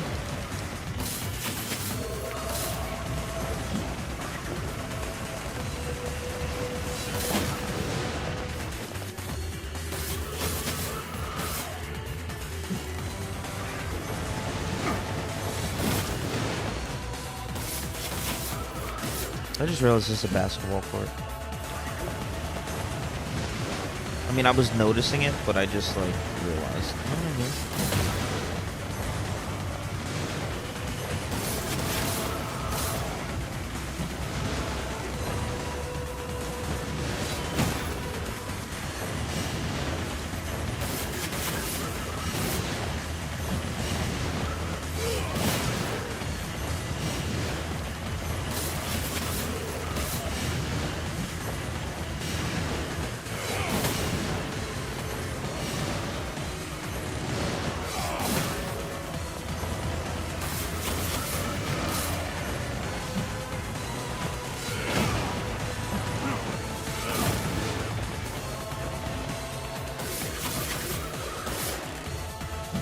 Oh, he's still not dead. How many did they take?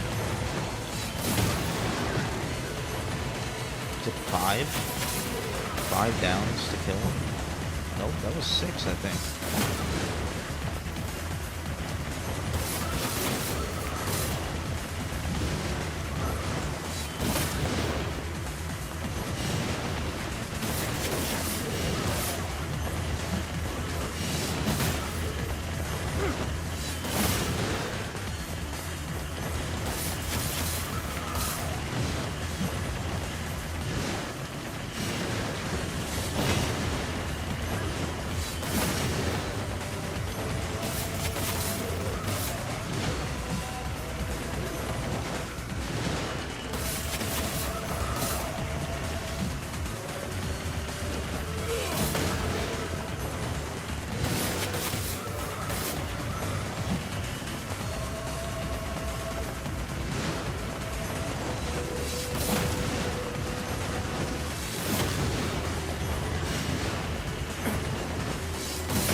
More? God, this thing's taking for fucking ever to kill. What has happened? Is there like a trick? Oh, wait.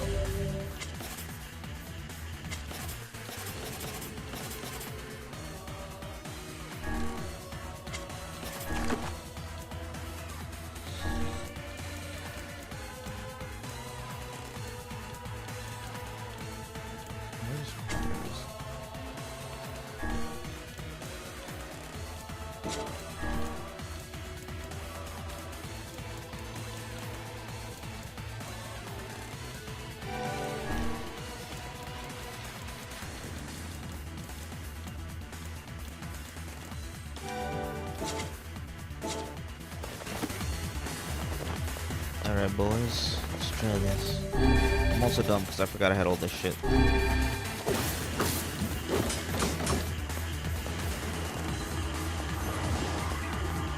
Will this fuck him up?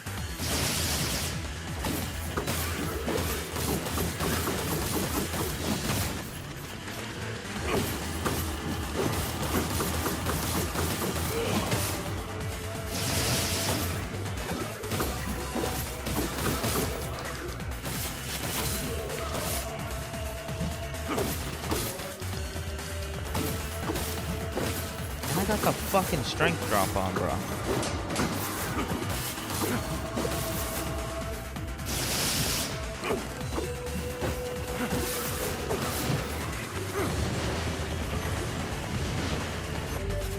Oop, didn't mean to do that again.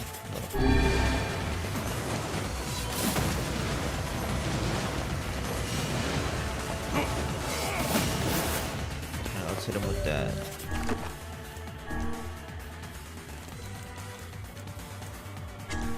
Where is he? Also, maybe I should fuck with Confuse. I have not tried Confuse. Let's try it on my Dark Quest. Maybe they'll start fighting each other.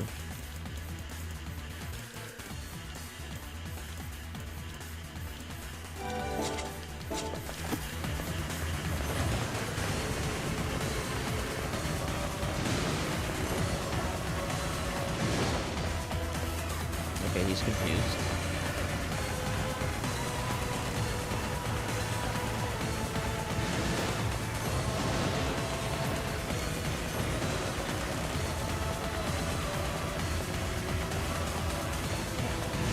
What do they do when they're confused?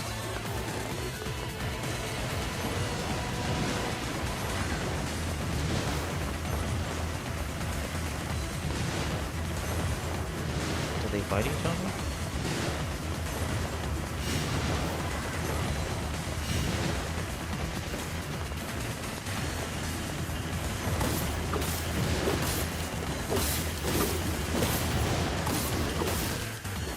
Oh, they fucked me up still.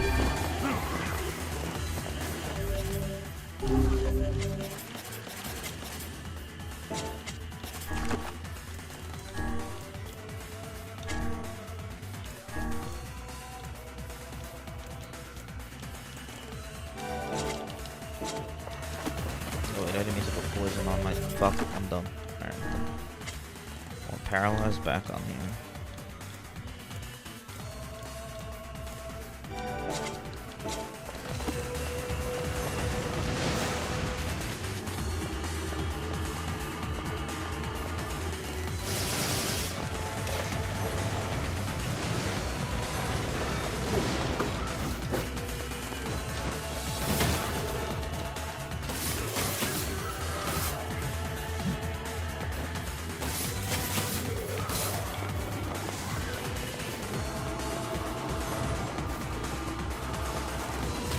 Aw, man, I was just about to unleash that shit.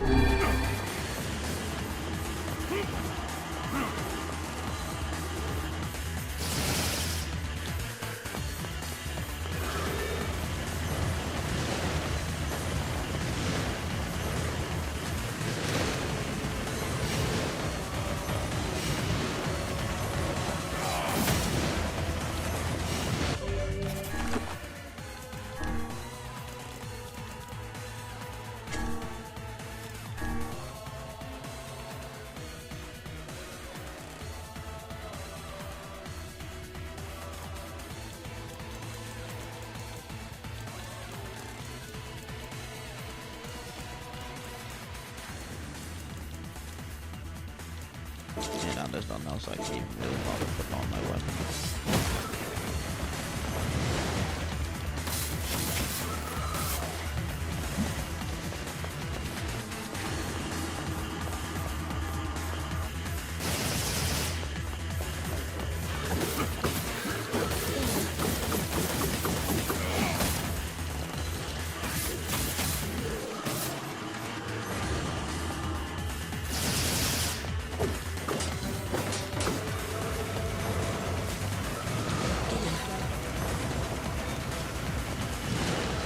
You finally died?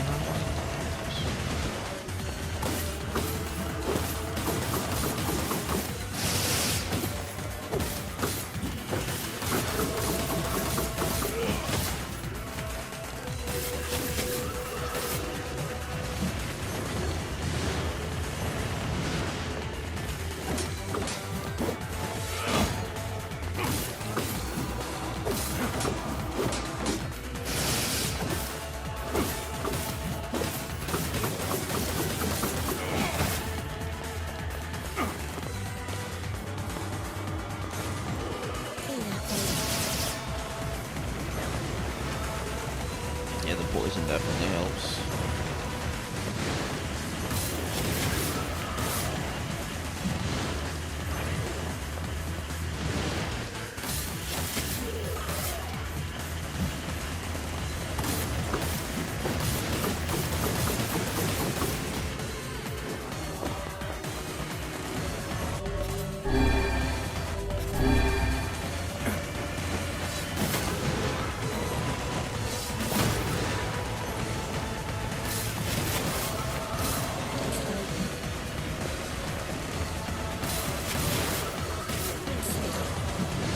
more, please.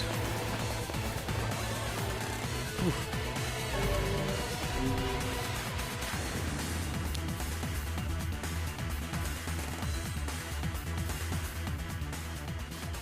The puppet priest collects the accursed prayers and polishes the vessel. What? Yo, what? Oh, sick!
Shit.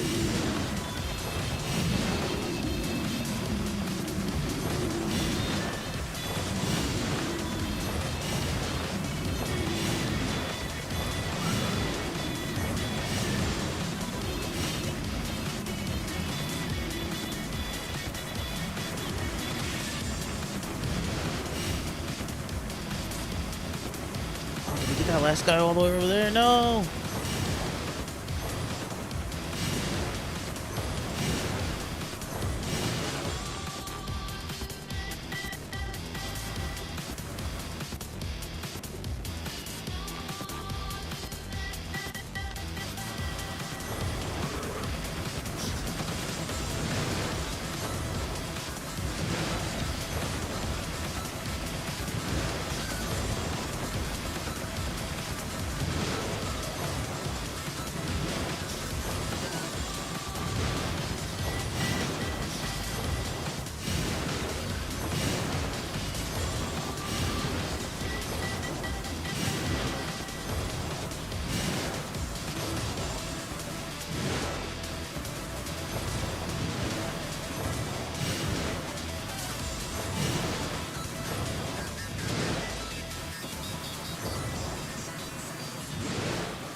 Samurai outfit.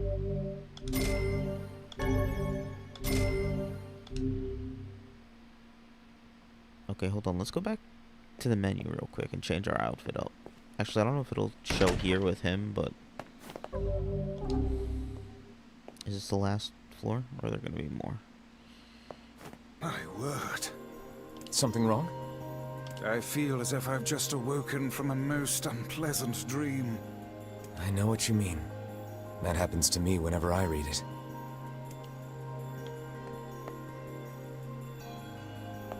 Okay. Let's so we got his kabuki. Let's swap to samurai and see what their samurai outfits look like. I might keep them all in the kabuki stuff though. Kabuki stuff is cute. Jorman made a new friend, and guess what? He's a king! I wish I had some friends. Poor Yona. Yo, a meal. Alright, Kaine. It's pretty cool, I guess. I like the kabuki stuff better. I might keep him in the samurai armor. The samurai armor is pretty sick.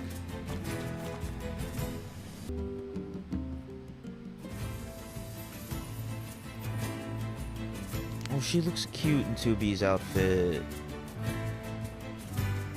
Wait, I kind of like it.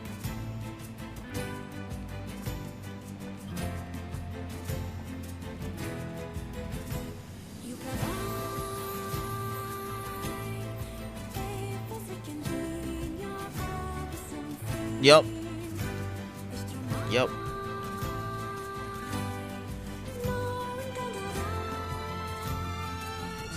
I'm gonna keep her in 2B's outfit. Alright, so I'll rock. Emil's definitely staying in Kabuki. Alright, look how pretty we all look. We're all so pretty now. I might change him into the Kabuki too. Still undecided. Oh, this is...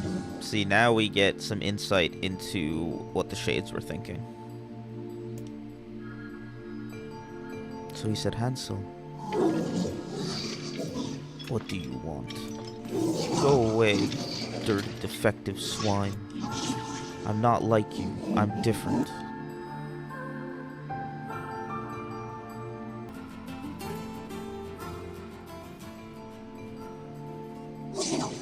You again? Stop bothering me.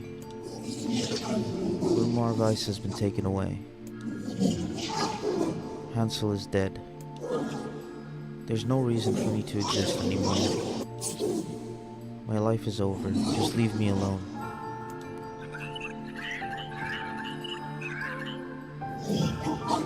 What?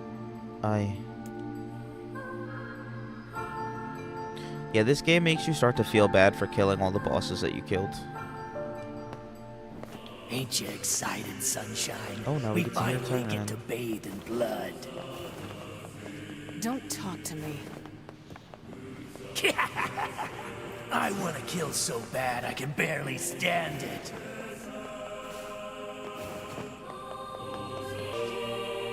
Yeah, like, I'm like, yes, I'm glad that Nier... Oh, I can see what they're saying.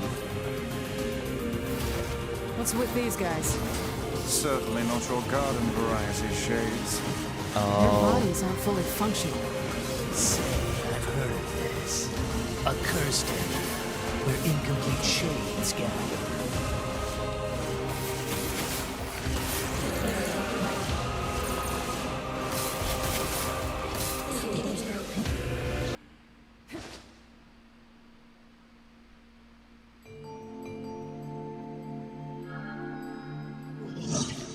I've treated you all poorly. I mocked you, betrayed you, all because you went to Gestalt before the change was complete. But after all this, I think I can understand you. I think we can speak as equals. This makes me very happy. I hope we can spend the rest of our lives.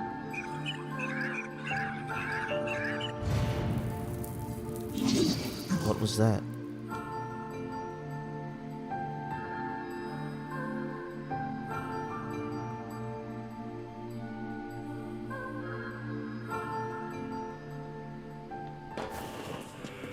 Kaine?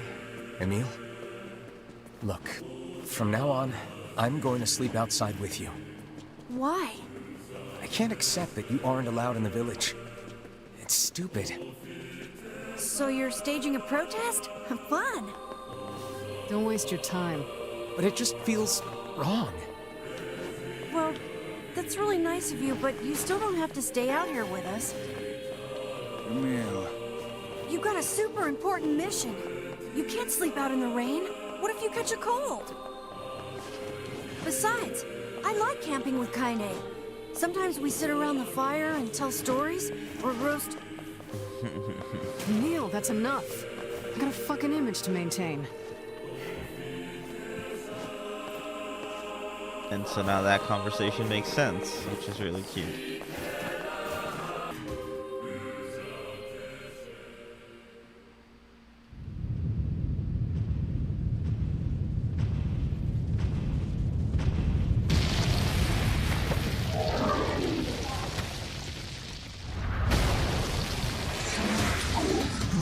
Don't touch them. Now we understand. He was protecting the little guys. What's going on? There's dozens of them!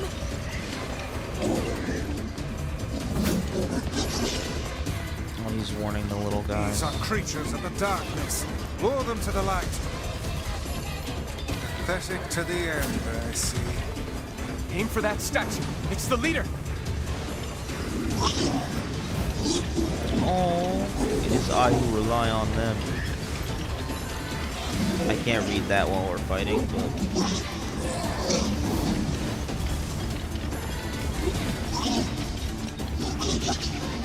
Stop moving, my friend.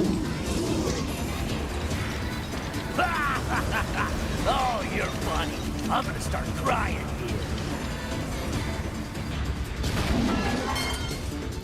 Have you felled the beast?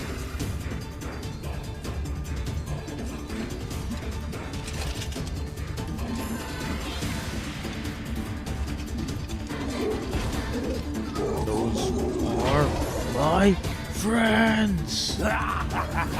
This is one stubborn son of a bitch. Damn it, damn it, damn it! Hey there, sunshine. You ain't feeling bad for this freak, are ya? Ain't no turning back now. You got a lust for blood. Embrace the slaughter. All we know is the thrill of battle. Ain't that right, Kaine?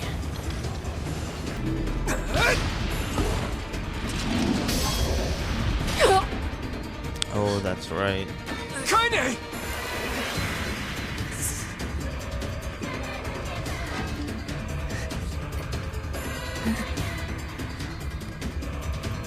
Oh, you're kidding me!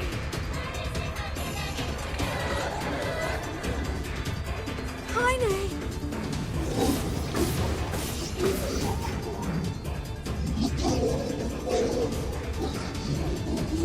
Come on, you stupid arm, move. We are incomplete, but our friends make us whole.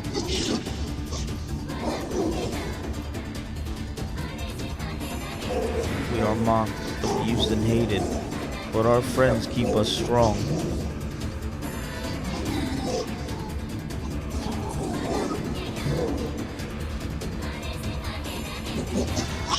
This is what keeps us going. Do not stand in the way of our lives.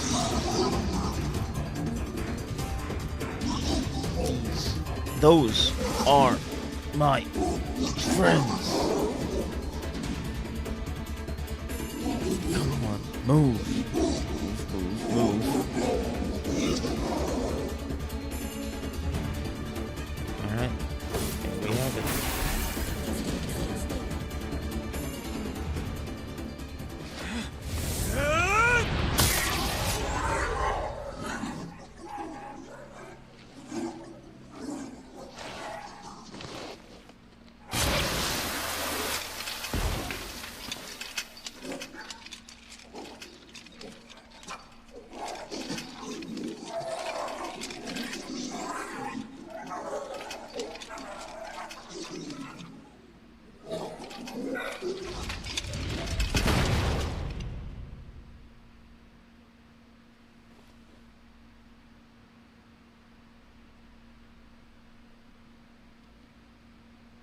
Kaine!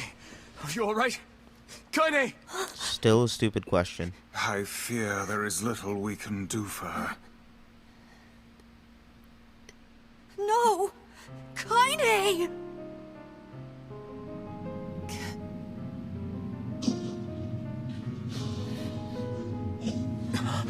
What is happening?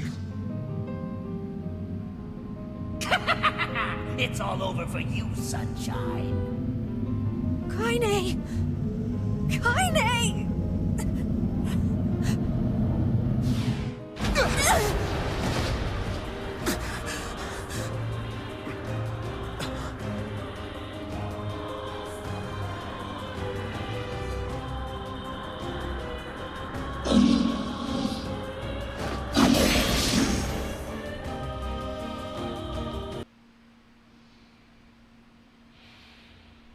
Damn! Where'd they go? Get him! Don't let him escape!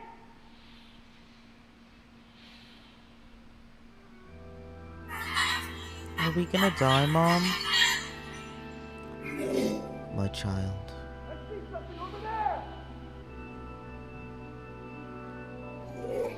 You're almost grown up now, my child. Stay strong. You must run now, do you understand? Run as fast as you can. What about you? I'll challenge them and give you time to escape. No, you can't. Be safe, my child. Be safe and happy. Promise me that you will remember your mother.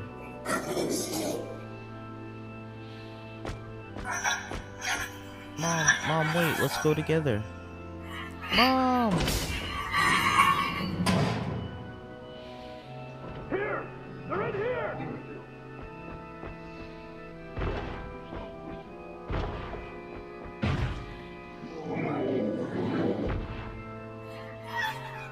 Mom, no, don't leave me. The poor baby!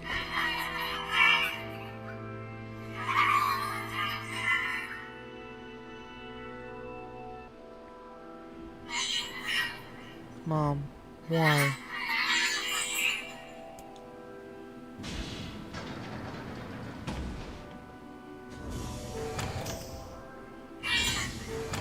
Who's there? Who are you? I'm Khalil. What's your name? Military defense robot, P-33. You are an intruder. You must be eliminated. Error. There is something leaking from your eyes. I'm crying, you big dumb robot. I miss my mom. Yeah, this one might be rough for you. Because, this is the boss of this area that we have to kill. What is crying? Who is Mom?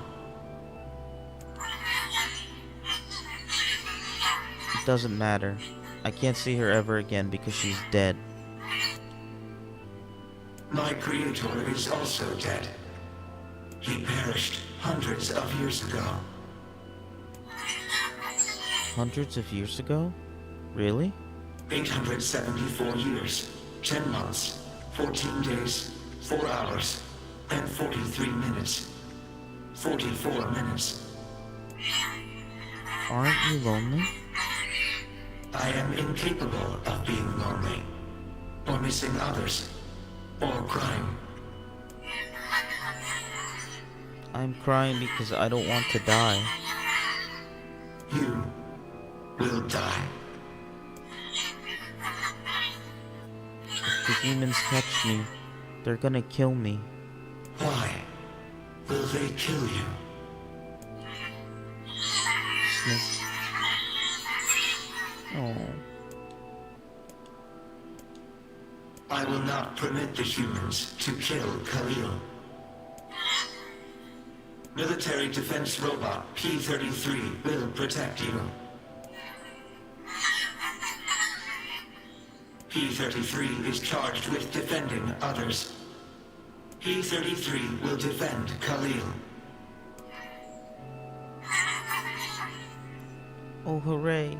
Thanks, robot. And since we're friends now, I'm gonna call you Beepy. Oh, Beepy, why'd you gotta give him a nickname, man? Fuck. Now I gotta kill this thing? Man, there's gotta be tons of machinery here. Yeah, but I don't know how much we can actually use. Now this fucking kid. Oh, wow. Check this out. It looks brand new. Hey, be careful, all right? This place is dangerous. I'll He be did fine. it. The kid did it. Look. The Oh, no. fucking kid did it. I knew it. And then he blames everything on the robot. Huh? And then this kid blames everything on the robot. It was his fucking fault. Huh? Huh?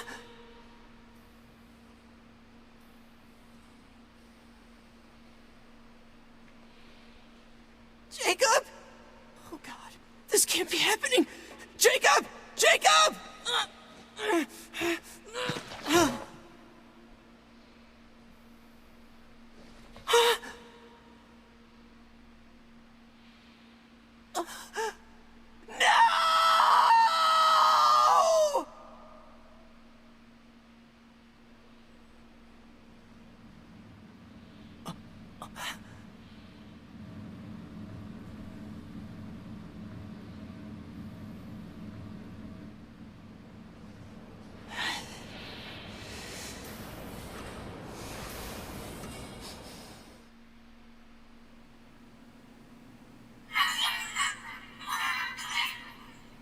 Wow, that was scary. The noise of the intruders caused the structure to fail. They should have proceeded with more caution. One intruder has perished. Oh, that's terrible. I don't think they were chasing me. They seemed nice. He didn't want them to die. Last night, Jorman told me stories until I fell asleep. I don't remember anything he said, but boy, was I happy. The junk heap. Perhaps we should speak to the brothers. They might know something about this. Wait, Yes. I recently got my hands on a weapon. A very powerful weapon. I thought you might get some use out of it. You want robots to rip you up? Don't we already have this one? Oh, that's weird. These things happen the second time around. That's actually really funny. Okay, wait. I missed it, whatever. Okay, ready? What's a ship? A large seagoing vessel that carries freight and passengers over bodies of water. Yeah, you're so great, Beepy. You've learned so much. You have taught me much, Khalil. You have helped to expand my vocabulary. You have instructed me in the ways of the outside world. There's tons of stuff I don't know either. Maybe we should leave here and go explore the world? Because we are friends. They're friends. That's right. Yay, it's gonna be fun.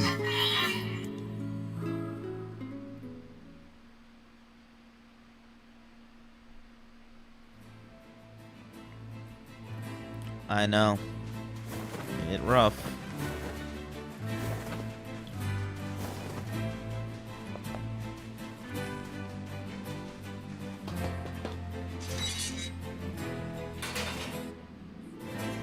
Unfortunately, Sefka. That's some pretty impressive stuff you found. Trust me, I feel you. I'll start upgrading your weapon right away. And since you did me a favor, I won't even charge you for it. Not only do I have to kill him, I've already killed him. Well, and I'm gonna have to kill him actually, 3 more times. This is gonna take a little more time than I thought. No sense in you waiting around. I'll send you a letter once it's ready. That would be great. Don't worry, we kill him and the Appears we sun have some together. free time on our hands. Maybe Populus found some information about the Shadow Lord. Let's drop by the village. Very well.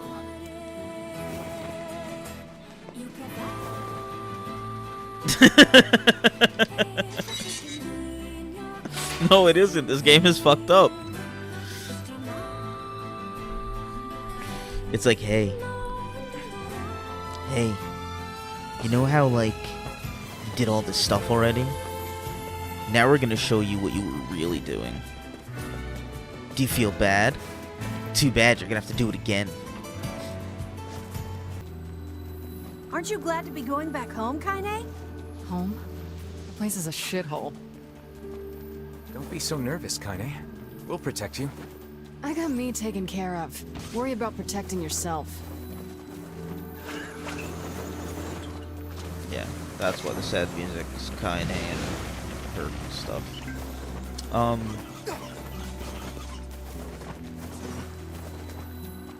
Ooh, the village. It's home to so many terrible widow memories, isn't it, Kaine?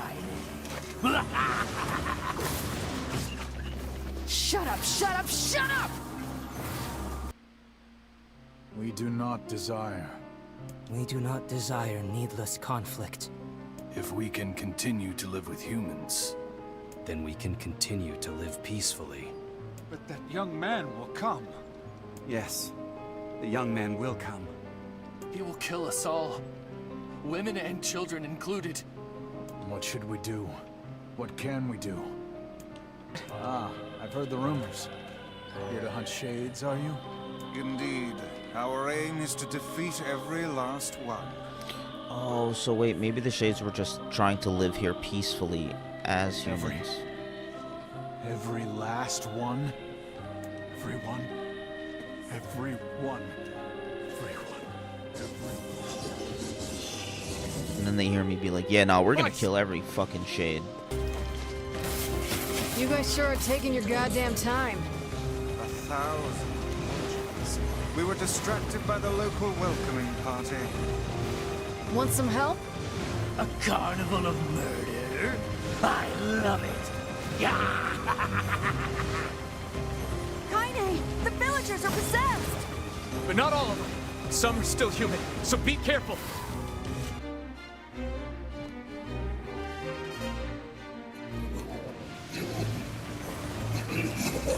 Why have you done this? We just wanted to live our lives in peace. Stop it! Don't hurt my sister! Monster. Possessed monster. It is you who have lost your humanity. You are the true monsters. What madness. These people are behaving as if we are the villains. You are the cursed ones. You are the ones who should die. Kaine! Kill them! Kill them now! No! You've got to stop this! We're trying to save you from the Shades! Please, you have to stop! Emil! We need to get out of here! Kaine! Kaine, get up! Hurry! Oh, the little vixen has finally run out of steam. Is it my turn now? Are you sure about that, Sunshine? Stop this at once! Leave us in peace! Why did you even come here?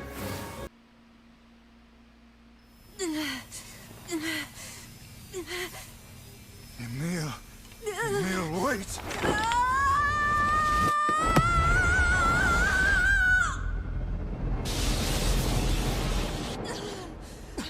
Emil!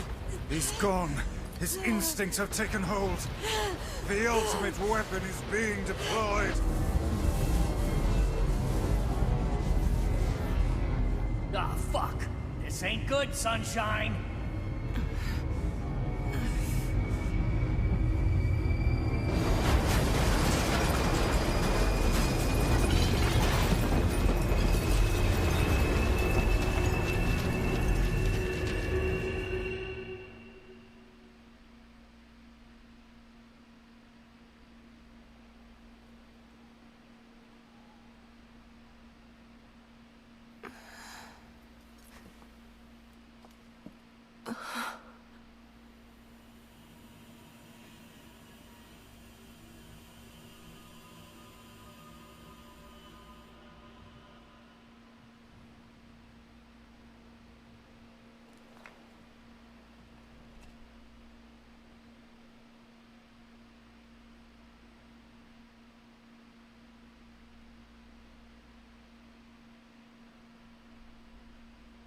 uncontrollable magic.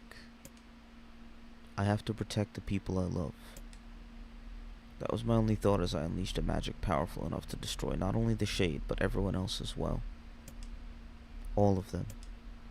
So many innocent lives. Destroy. Eviscerate. Crush. Kill. These are the dark impulses that override all other thoughts. As a being that was created to be a magical weapon, these are my instincts. Or maybe it's better to call them our instincts. Emil's dream, Rampage.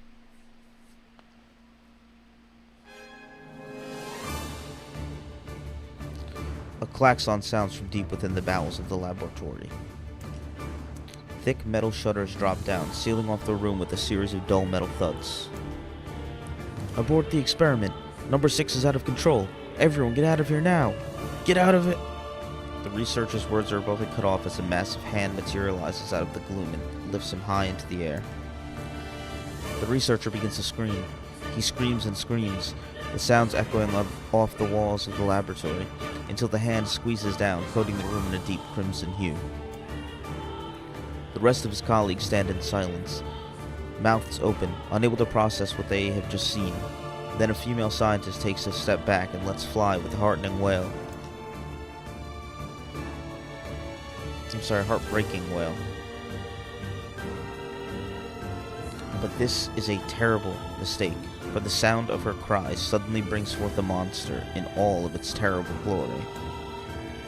Its body is a bloated corpse, its head a grinning skull, and it is massive, many times the size of a human. The head lolls from side to side as it tromps about the room on all fours, bringing to mind the wild maneuverings of some wretched, starving beast. This creature, this thing, is experimental weapon number 6, also known as Halua. No, oh no, please stop! Oh God, save me, save me! I don't want to die! One by one, the maddened cries of the researchers are silenced. If number 6 understands their petitions, it pays them no heed, instead continuing its rampage of destruction and slaughter, with a focus that borders on obsession. After an eternity, the screaming stops. The alarms fall silent, and only then does the creature make a sound, howling out with an unfathomable roar that echoes up and down the empty halls of the blood-soaked laboratory.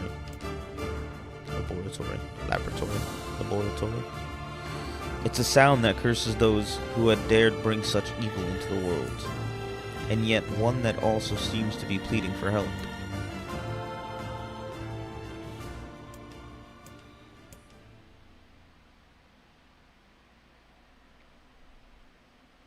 Two sets of footsteps echo in an otherwise silent corridor in the first level of the laboratory. One set belongs to a young boy, his eyes blindfolded and his hands restrained. The other belongs to a severe man in a long white coat. The man drags the boy along by means of a long chain attached to a set of shackles on his wrists. Rubble is scattered here and there across the floor of the corridor, making the journey an exceedingly difficult one for the boy who cannot see. Excuse me? Could you please walk a bit slower, sir? I'm not used to being blindfolded, and rather than stopping, the man only increases his pace, causing the boy to stumble in an attempt to keep up. This last humiliation proves too much, and the boy finds himself unable to arrest his fall. Without the ability to brace himself, he topples to the floor, smashing his head on a pile of debris and causing a trickle of blood to worm its way down his pale, frightened face. Agonized by the pain, the boy inadvertently opens his eyes, causing the falling drops of blood to emit a strange, crackling sound before transforming into tiny white rocks. "Close your damn eyes!" roars the man. "Yes, sir," stammers the boy as he slams his lid shut. He hadn't realized the blindfold had slipped off during the fall, but now he keeps his eyes squeezed shut so tightly that sparkles appear against the blacks of his vision. The boy is Emil, also known as number 7. He is a magical weapon whose eyes are capable of turning to stone anything that falls under their gaze. "Don't look at me," barks the man. Never look at me. I'm sorry, sir. I'm looking at the ground now, so if you just hand me the blood... Instead of waiting for him to finish, the man extends one foot and presses Emil's face to the floor with a heavy black boot.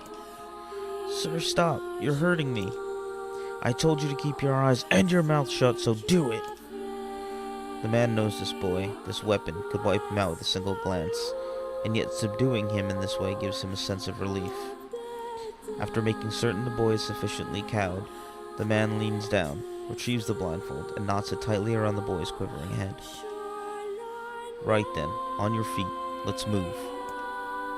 Emil staggers to his feet, trying to ignore the red liquid oozing down his face. The blood doesn't matter. The pain doesn't matter. All that matters is finishing the job they had set out for him to do. The second level of the laboratory is in even worse shape than the first.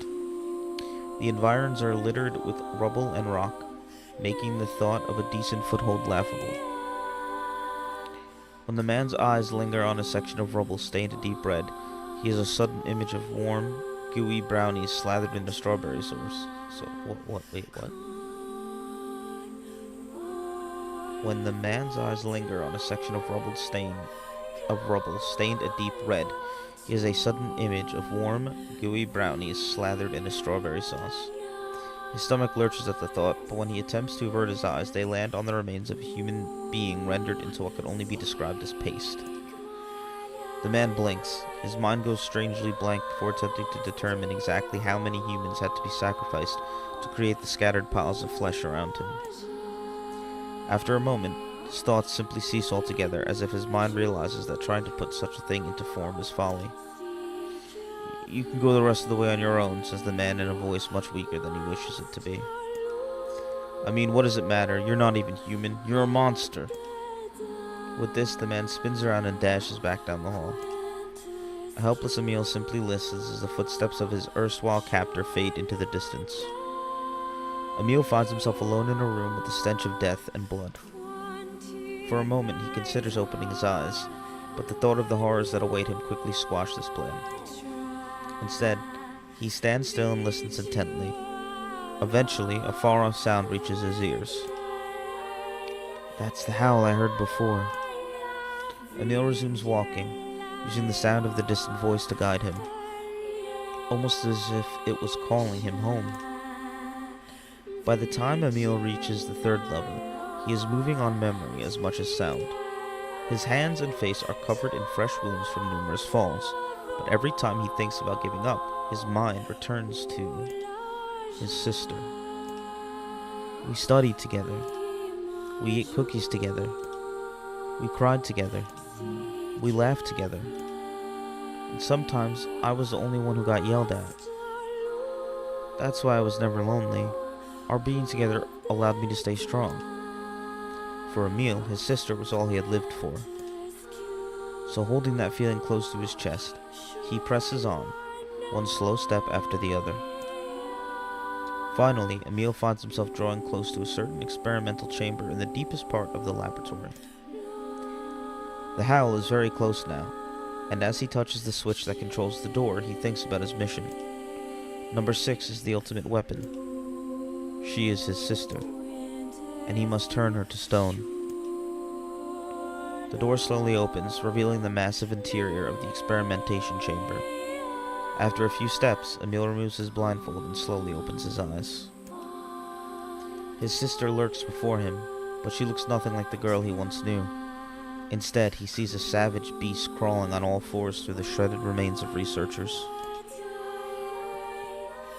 As the thing that had been his sister stops and tilts its head in Emil's direction, he focuses his gaze on it. A series of soft, crunching sounds emerge from the creature as his magic does its terrible work.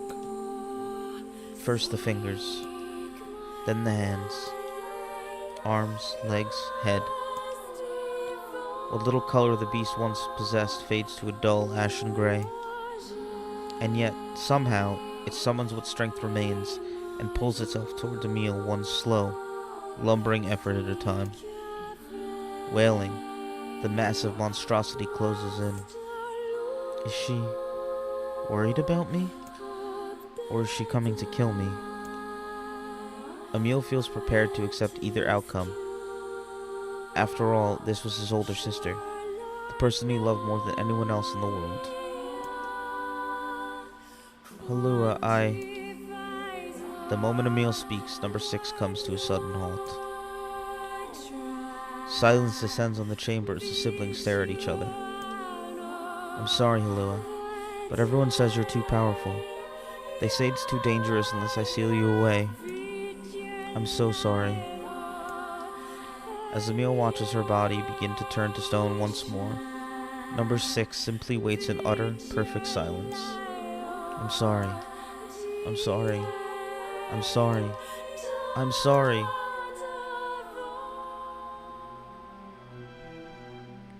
The moment number 6's petrification is complete, her memories flood into Emil's mind. The two of them huddling together in the cold, all alone in the world with no one to protect them. All she wanted was to save her little brother. And yet, it was that little brother who, in a sense, saved her. The moment the petrification is complete, Emil sinks to his knees. A frozen sister and a little brother racked with sin. Alone in this cold cage, the two of them weep in a single, silent voice.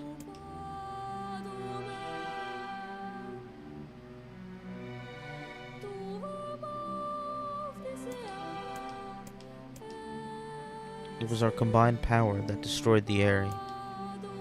Whole existences, entire lives, even their memories. We took it all. We took everything. My sweet, gentle sister turned into a monster. And the same thing will happen to me, now that I have her power. If my instincts as a weapon win out and destroy me in the process, if that power ends up hurting someone I love,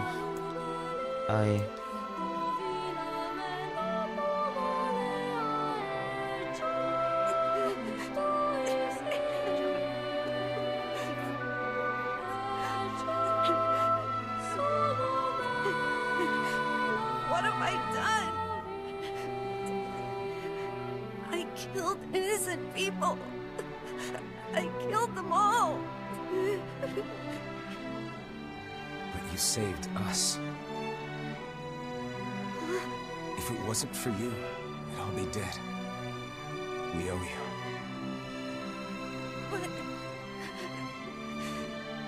But I... It's all right.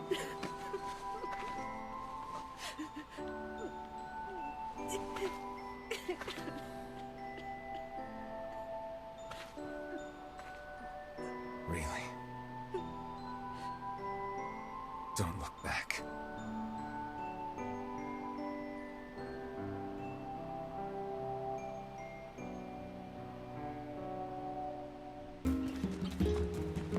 Actually might take a break here. I'm probably gonna edit. I'm gonna edit out a lot, so I don't know how long this video is gonna be because this live stream was 5 hours. But I'm only gonna be pretty much keeping in the new stuff that we haven't seen before. And then